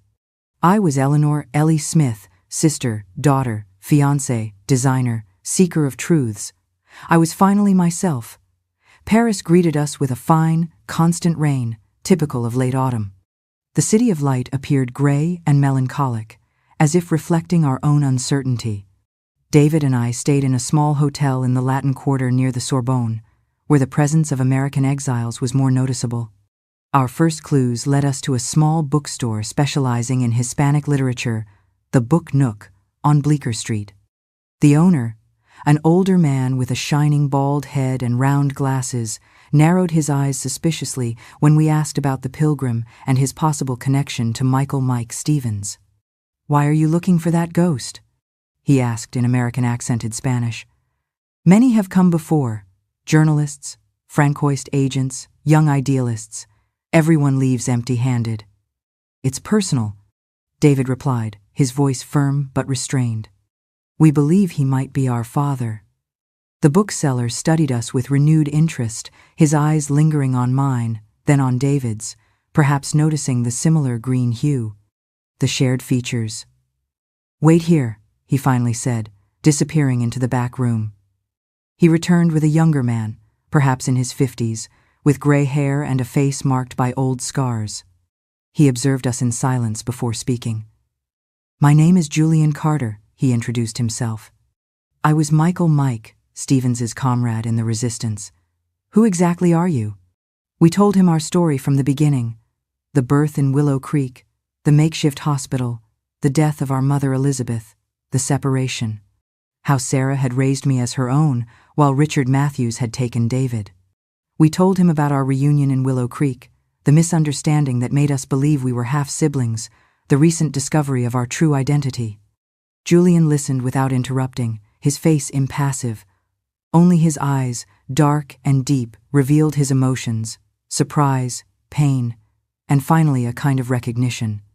"Elizabeth was pregnant when she fled," he finally said. "Michael forced her to leave when things got too dangerous. He stayed behind, promising to reunite with her in France. He never knew she was expecting twins. He never knew she had died in childbirth." "So he's alive?" David said, his voice tight with emotion.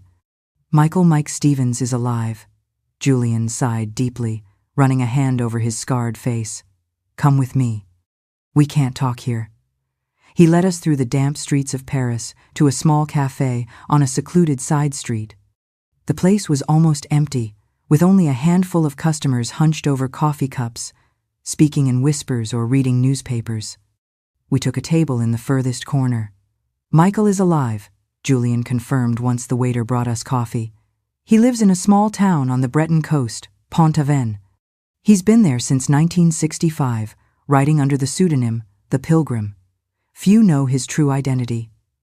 "Why so much secrecy?" David asked. "The war ended decades ago." Julian offered a bitter smile. "For some, the war never ends. Franco is still in power. Those who escaped are still persecuted. And Michael did things during the war, things that have made him a target for various groups." "What kind of things?" I asked, feeling a knot in my stomach. "He was more than a poet," Julian explained. "He was a strategist, a key organizer of the resistance. He managed to get hundreds of Republicans out of Spain when all was lost. And afterwards, let's just say his activities in exile haven't always been purely literary." He looked at us intensely, as if evaluating whether he should continue. Finally, he lowered his voice even further. Mike Stevens has been, for decades, one of the main links between Spanish exiles and various European governments. Information, contacts, coordination of activities against the Franco regime. He's not just a poet in exile.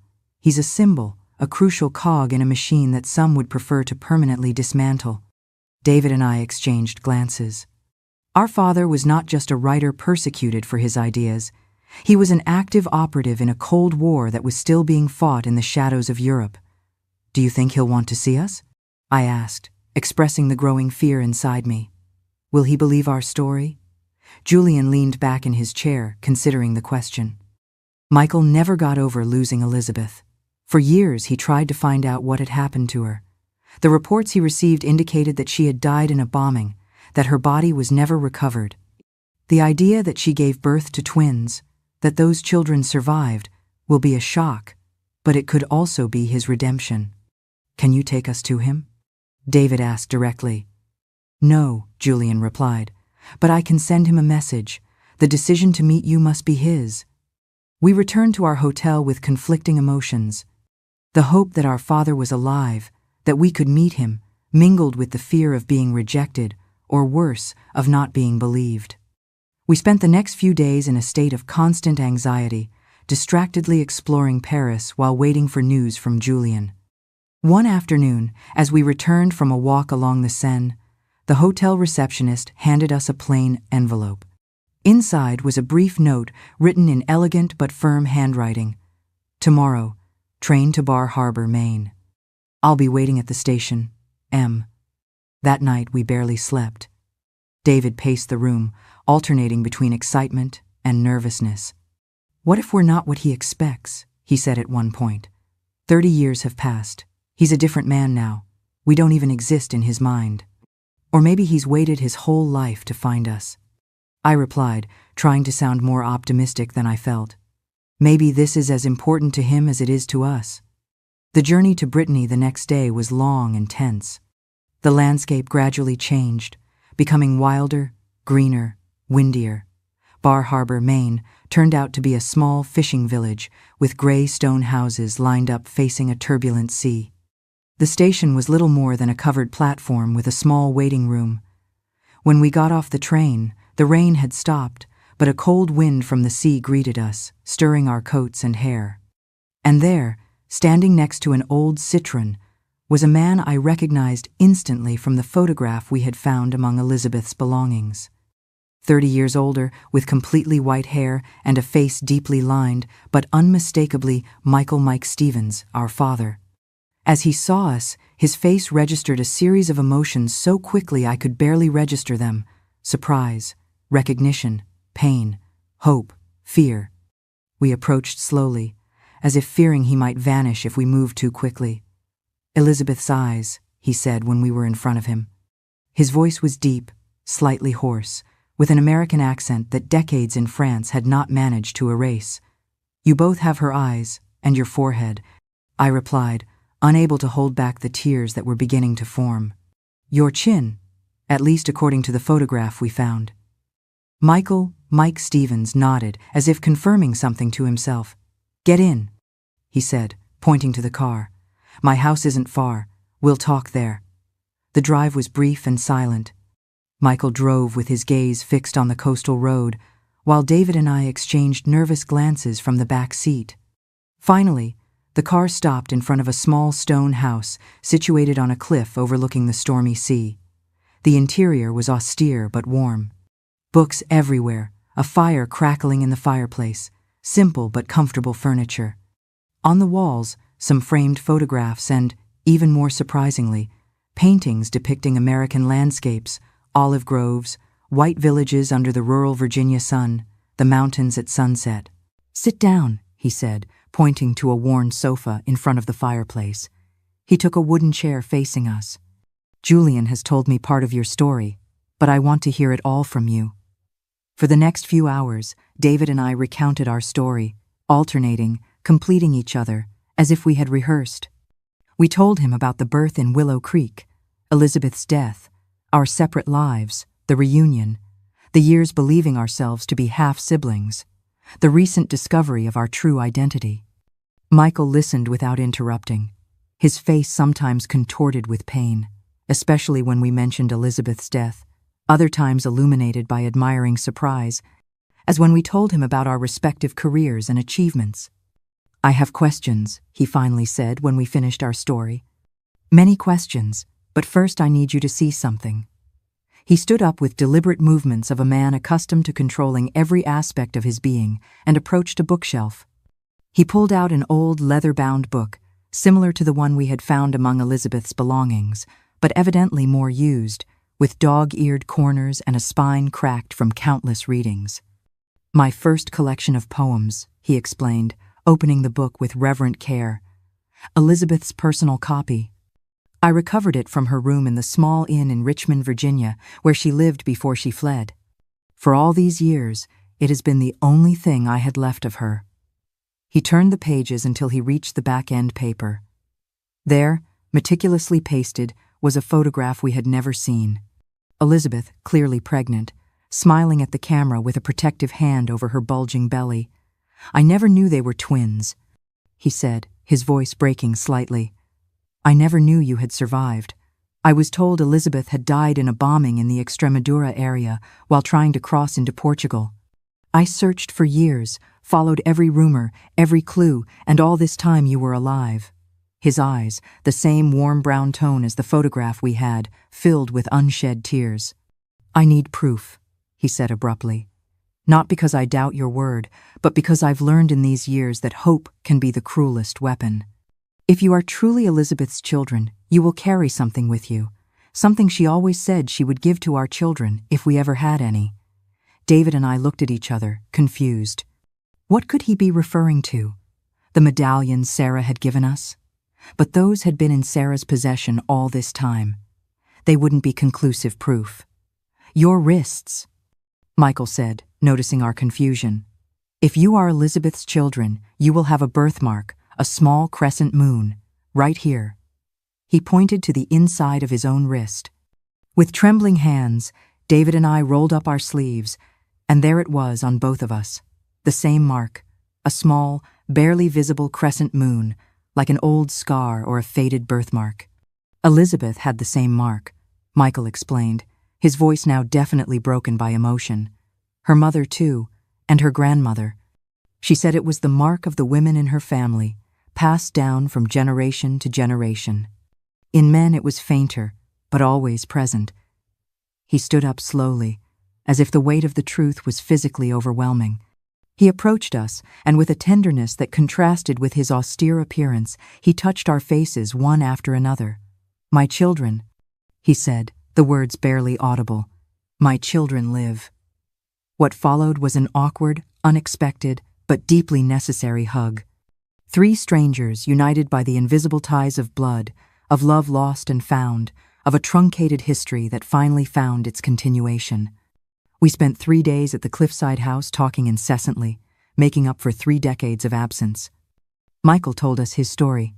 His flight to France, the years in refugee camps, his work with the French resistance during the Nazi occupation, his later career as a writer and activist, always under pseudonyms, always in the shadows. "I couldn't use my real name," he explained, not only because of the Francoist agents, but also because at first, the French viewed Spanish Republicans with suspicion. We were communists, potential destabilizers.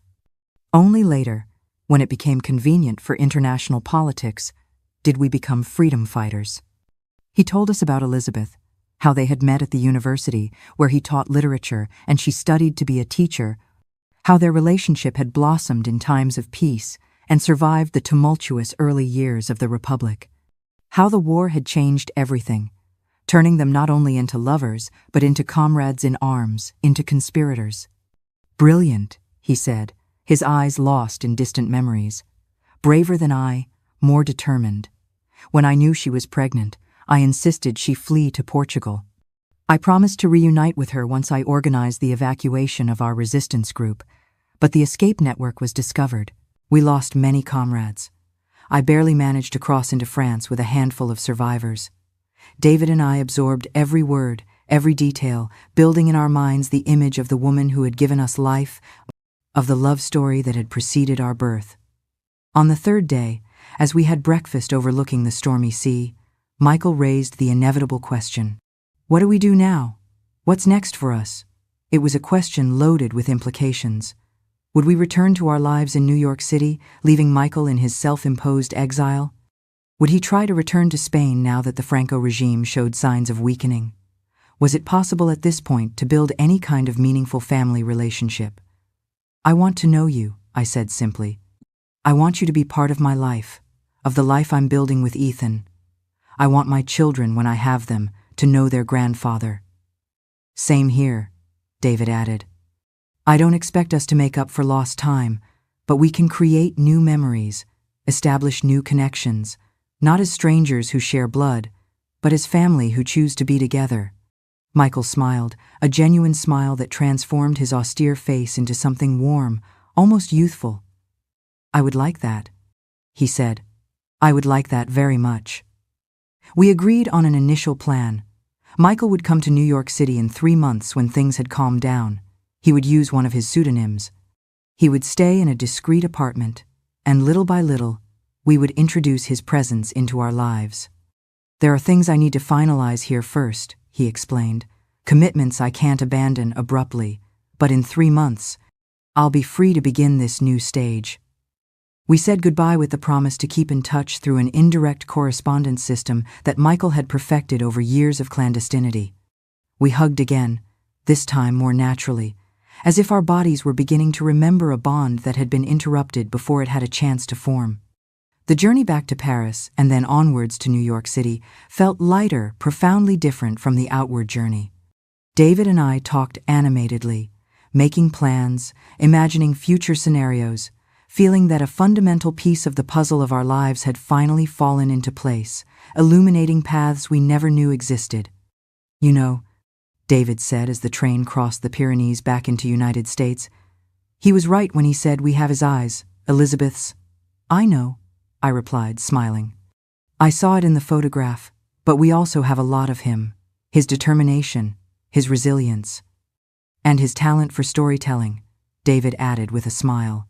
"Me with the books I publish, you with your designs. We both tell stories in our own way." Back in New York City, our respective lives awaited us, now enriched and complicated by this new chapter. Ethan received the news with his characteristic calm understanding. "I'm happy for you," he said, hugging me tightly. "For both of you. You've found a crucial piece of your past, of your identity. I want you to meet him," I told him. "He'll be in New York City in a few months. It's important to me that you two meet." In the following weeks, David and I immersed ourselves in our routines, but with a fundamental difference. We now shared a secret, the inverse of the one we had kept for years. Before, we concealed the belief that we were forbidden siblings. Now, we concealed the complete truth about our kinship, about our father alive in exile, about our inheritance as children of the resistance. Only a small circle knew the complete story. Ethan, Jennifer, Jen, Robert, and Sarah, and a couple of David's close friends at the publishing house. To the rest of the world, we were still Eleanor Ellie Smith and David Matthews, business partners, close friends with a complicated but not extraordinary past. A month after our return, I received the first letter from Michael, sent through an indirect system involving a bookseller in Portland, Maine, and an outer envelope addressed to a false address near the boutique. The letter was brief but emotional, written in a subtle code we had agreed upon in the unlikely event it was intercepted. "My dear friends," it began, using the neutral term as a precaution. "The days pass slowly here, but the work progresses. I hope to complete the manuscript before Christmas as planned. I constantly think about our conversations, about the stories we shared. You have brought light to my autumn days, a gift I never expected to receive." He signed it, "The Pilgrim," his literary pseudonym, but added a small symbol at the end, a crescent moon identical to the birthmark we shared. I replied immediately using the same system. I told him about the boutique, about my designs now subtly inspired by the Republican motifs I had seen in his books and in Elizabeth's memories.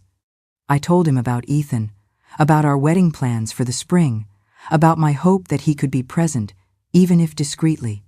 David, for his part, began preparing the American edition of the Pilgrim's poems, with a prologue that, for those in the know, would hint at the author's true identity.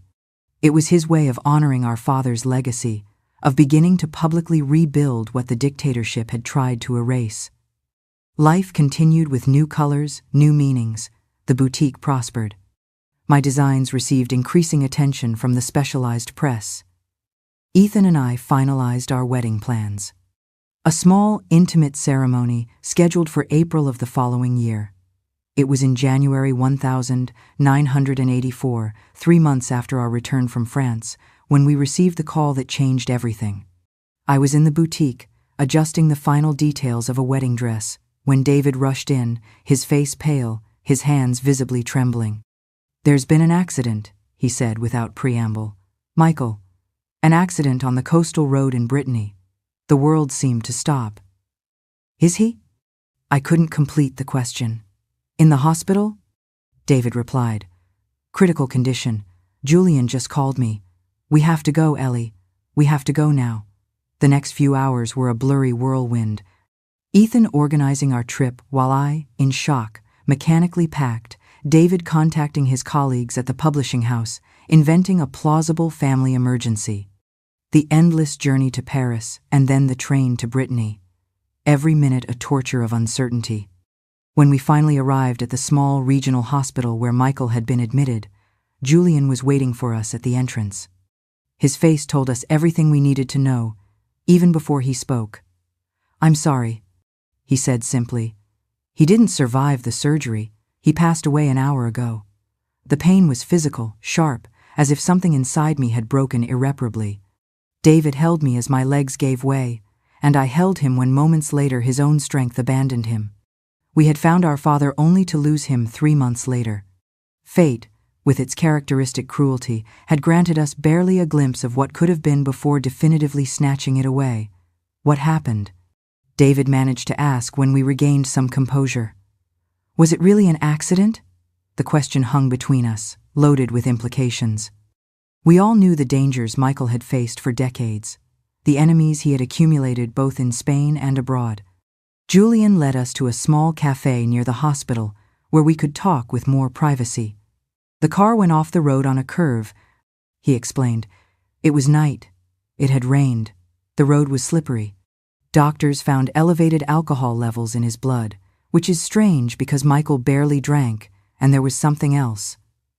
His voice trailed off as if he hesitated to continue. "What?" I insisted. "What else, Julian?" "When I went to his house to get some personal belongings to bring them to the hospital, I found signs that someone had been there, subtle but unmistakable for someone with experience. Drawers slightly displaced, books not exactly in their usual place, and his most recent manuscript had disappeared." "Do you think he was killed?" David asked directly. Julian sighed deeply. "I don't know. It could have been a genuine accident, or it could have been something more elaborate.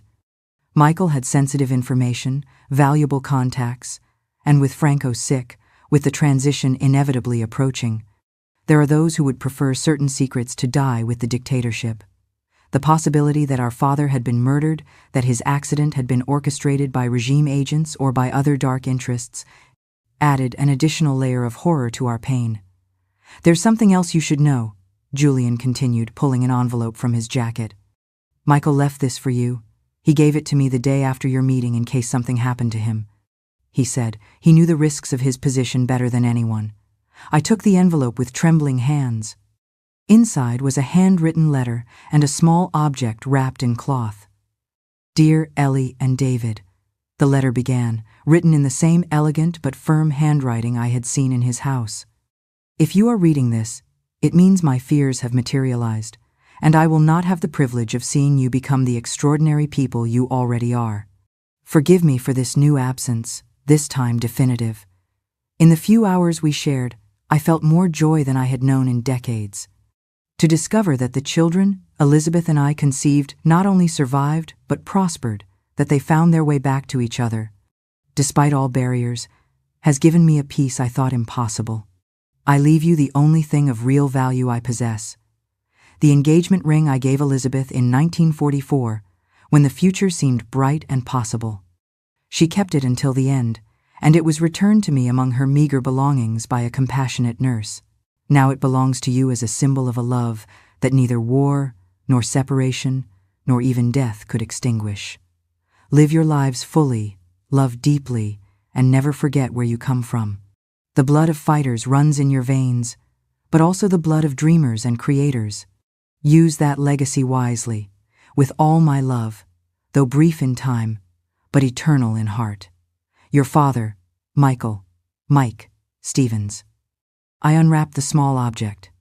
It was a simple silver ring with a small green stone that caught the light with deep flashes like a living eye. Inside the band, minutely engraved, the inscription, "E.M., the truth shall set you free," the same phrase we carried on our medallions. "I wanted you to have it," David said, closing my fingers over the ring, "for your wedding with Ethan, a tangible piece of our family history." The following days passed in a state of contained grief. We organized a small private cremation ceremony attended by barely a dozen people, old comrades from exile, friends who had known Michael in his identity as the Pilgrim, the two of us. Julian helped us manage the practical aspects, the house, the remaining manuscripts, The legal matters, complicated by decades of multiple identities and changes of nationality. To the outside world, a little-known exiled writer had died in a car accident. For us, we had lost our barely found father, and perhaps we would never know if his death had truly been accidental. We returned to New York City with the ashes and the weight of a doubly tragic story, that of Elizabeth, dead giving birth far from her love, and that of Michael, briefly reunited with the children he didn't know he had, only to be permanently separated from them. Despite the pain, there was a strange sense of closure, of completeness. We had discovered the truth about our origins. We had known our father, albeit briefly, and now we could move forward with the certainty of our identity, of our place in the complicated history of America. In April 1984, as planned, I married Ethan in a small ceremony in New York City. I wore Elizabeth's ring on my finger, along with my own engagement ring, and in a small locket around my neck, a pinch of Michael's ashes. Sarah and Robert attended, of course, sitting in the front row as the parents they truly had been to me, despite the absence of blood ties. David was the best man at the wedding, completing the family circle we had built from fragments and half-truths.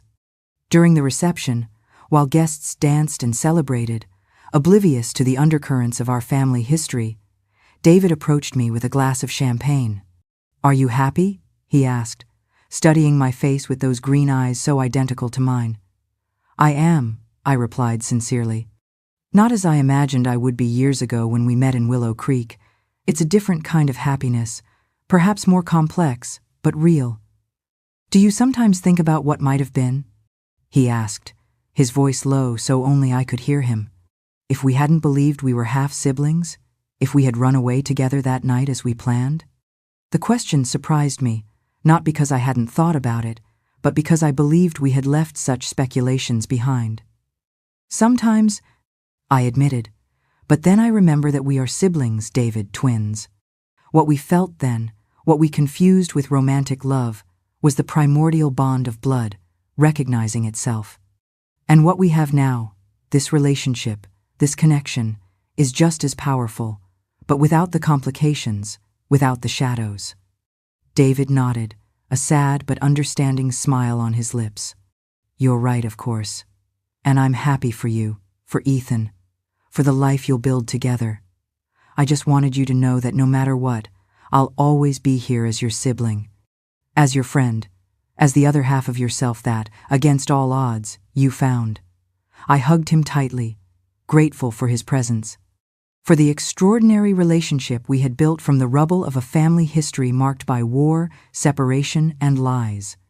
In the years that followed, our lives took parallel but distinct paths. I had 2 children with Ethan, Elizabeth, born in 1986, and Michael, born in 1988, named in honor of our biological parents.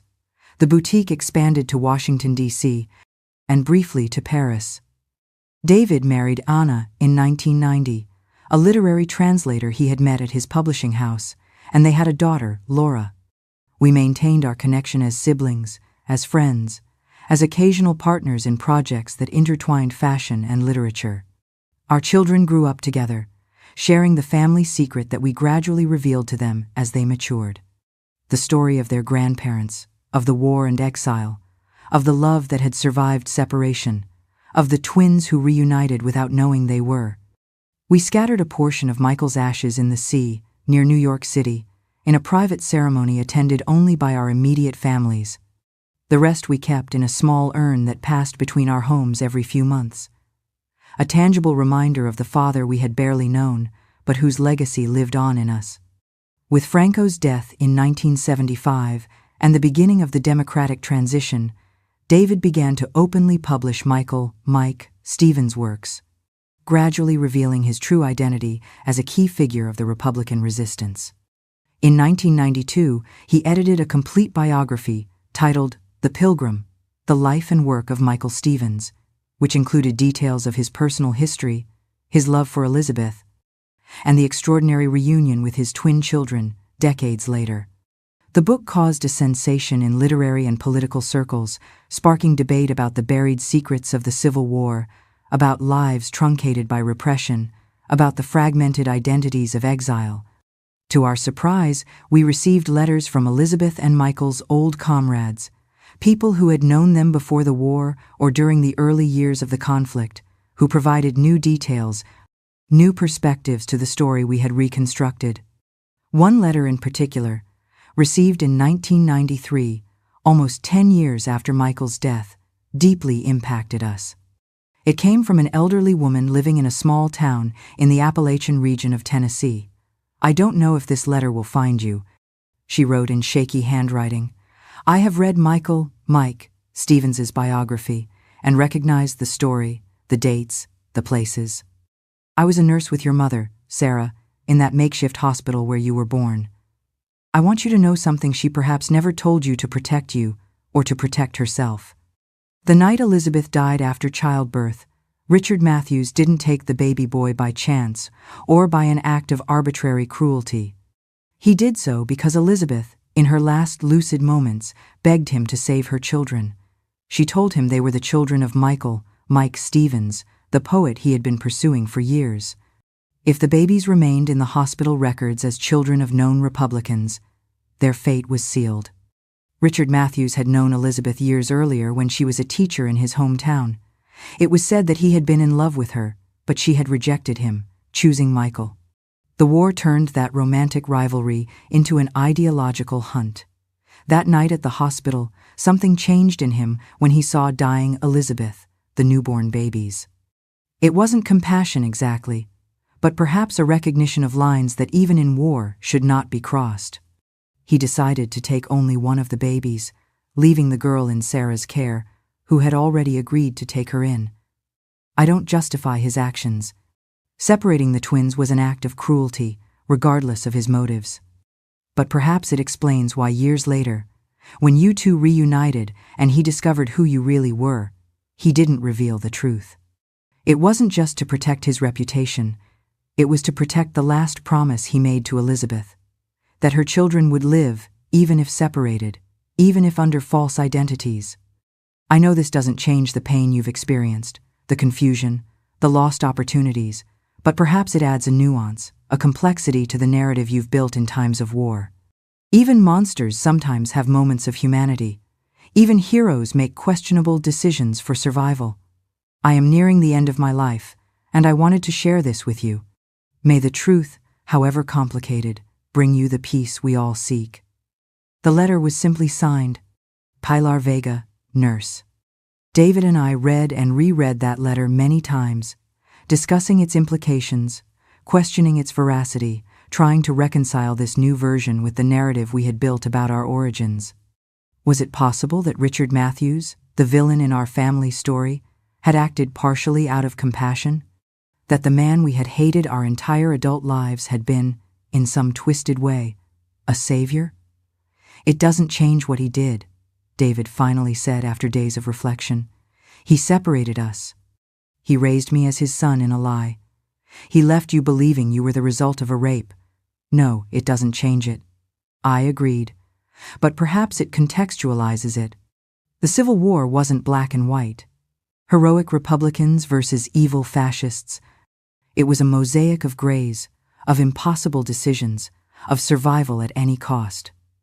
This new perspective, though disturbing, became part of the constant evolution of our understanding of the past, like the designs I created for my boutique or the books David edited. Our family history was a living text, constantly being revised with new layers of meaning, added with each revelation, each recovered memory, each discovered testimony. In 2002, when America celebrated the Barcelona Olympics and the Universal Exhibition in Seville, David and I published a book together that combined his texts with my illustrations, Twins of History. A visual narrative of our extraordinary family story intertwined with the broader history of America and its painful 20th century. The book became an unexpected success, resonating with thousands of families who had experienced similar separations, fragmented identities, secrets buried under decades of enforced silence. We received letters from children stolen during the Franco regime, from exiles who had lost contact with their American roots, from children of Republicans who had grown up without knowing the truth about their parents. Our personal experiences, by becoming public, became a vehicle for a national reckoning with a past that many had wanted to forget. Do you think we would have made it public if Michael were still alive? David asked me one afternoon as we signed copies of the book at a bookstore in Washington, D.C. The question made me think. I don't know, I answered honestly. He lived his entire adult life in the shadows, hiding his identity, protecting himself. He might have seen this exposure as a danger or as a liberation, David suggested, as a final act of resistance, to tell the truth when they can no longer silence you. Time continued its inexorable march. The children grew up, married, had their own children. The boutique became an internationally recognized brand, increasingly managed by my daughter Elizabeth, who had inherited both my eye for design and the determination of her namesake grandmother. David's publishing house prospered under shared direction with his daughter Laura, specializing in recovering silenced voices from American history. Ethan and I celebrated our 25th wedding anniversary in 2009 with a vow renewal attended by 4 generations of our extended family. David, as he had done at our original wedding, served as best man, though now his hair was speckled with gray and his face showed the lines of half a century. Life during that celebration, as our grandchildren scurried around the garden under the Mediterranean sun, David and I sat together on a secluded bench, observing the tapestry we had helped weave. "Who would have imagined this?" he said, gesturing broadly towards our children, our grandchildren, our intertwined yet distinct lives.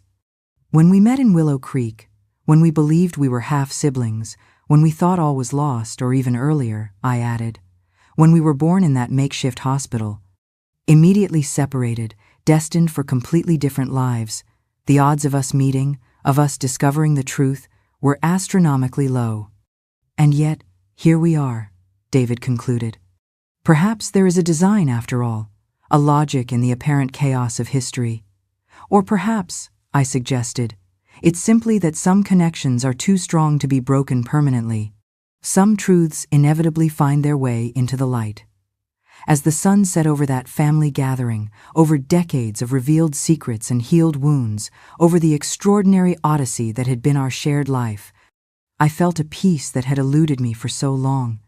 It wasn't the simple happiness I had imagined in my youth, but something deeper, more textured, the satisfaction of a complete story, of a closed circle, of a truth finally set free. Ellie and David Stevens, separated at birth, reunited by destiny, we had reclaimed our true name, our true story. And in doing so, we had honored those who gave us life, Elizabeth and Michael, and those who preserved it for us, Sarah and Robert. Night fell over New York City, enveloping our reunited family in soft shadows. I took David's hand, feeling in that simple touch the echo of all our lives, the one we lived separately, the one we believed forbidden, the one we finally built as siblings, as family, as survivors of a history larger than ourselves. "The truth shall set you free," I murmured, touching the medallion I still wore after so many years. "And it has," David replied, his identical medallion shining under the first stars. "It finally has. After 80 years, living with secrets and the truth, I've learned this.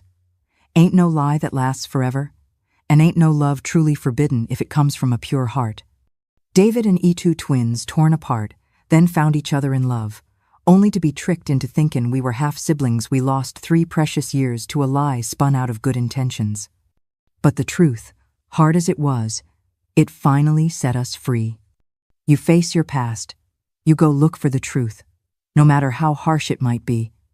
'Cause it's only when you know who you really are that you can live your life to the fullest. The truth will set you free. If this story touched your heart, please subscribe to the channel to hear more true stories about life.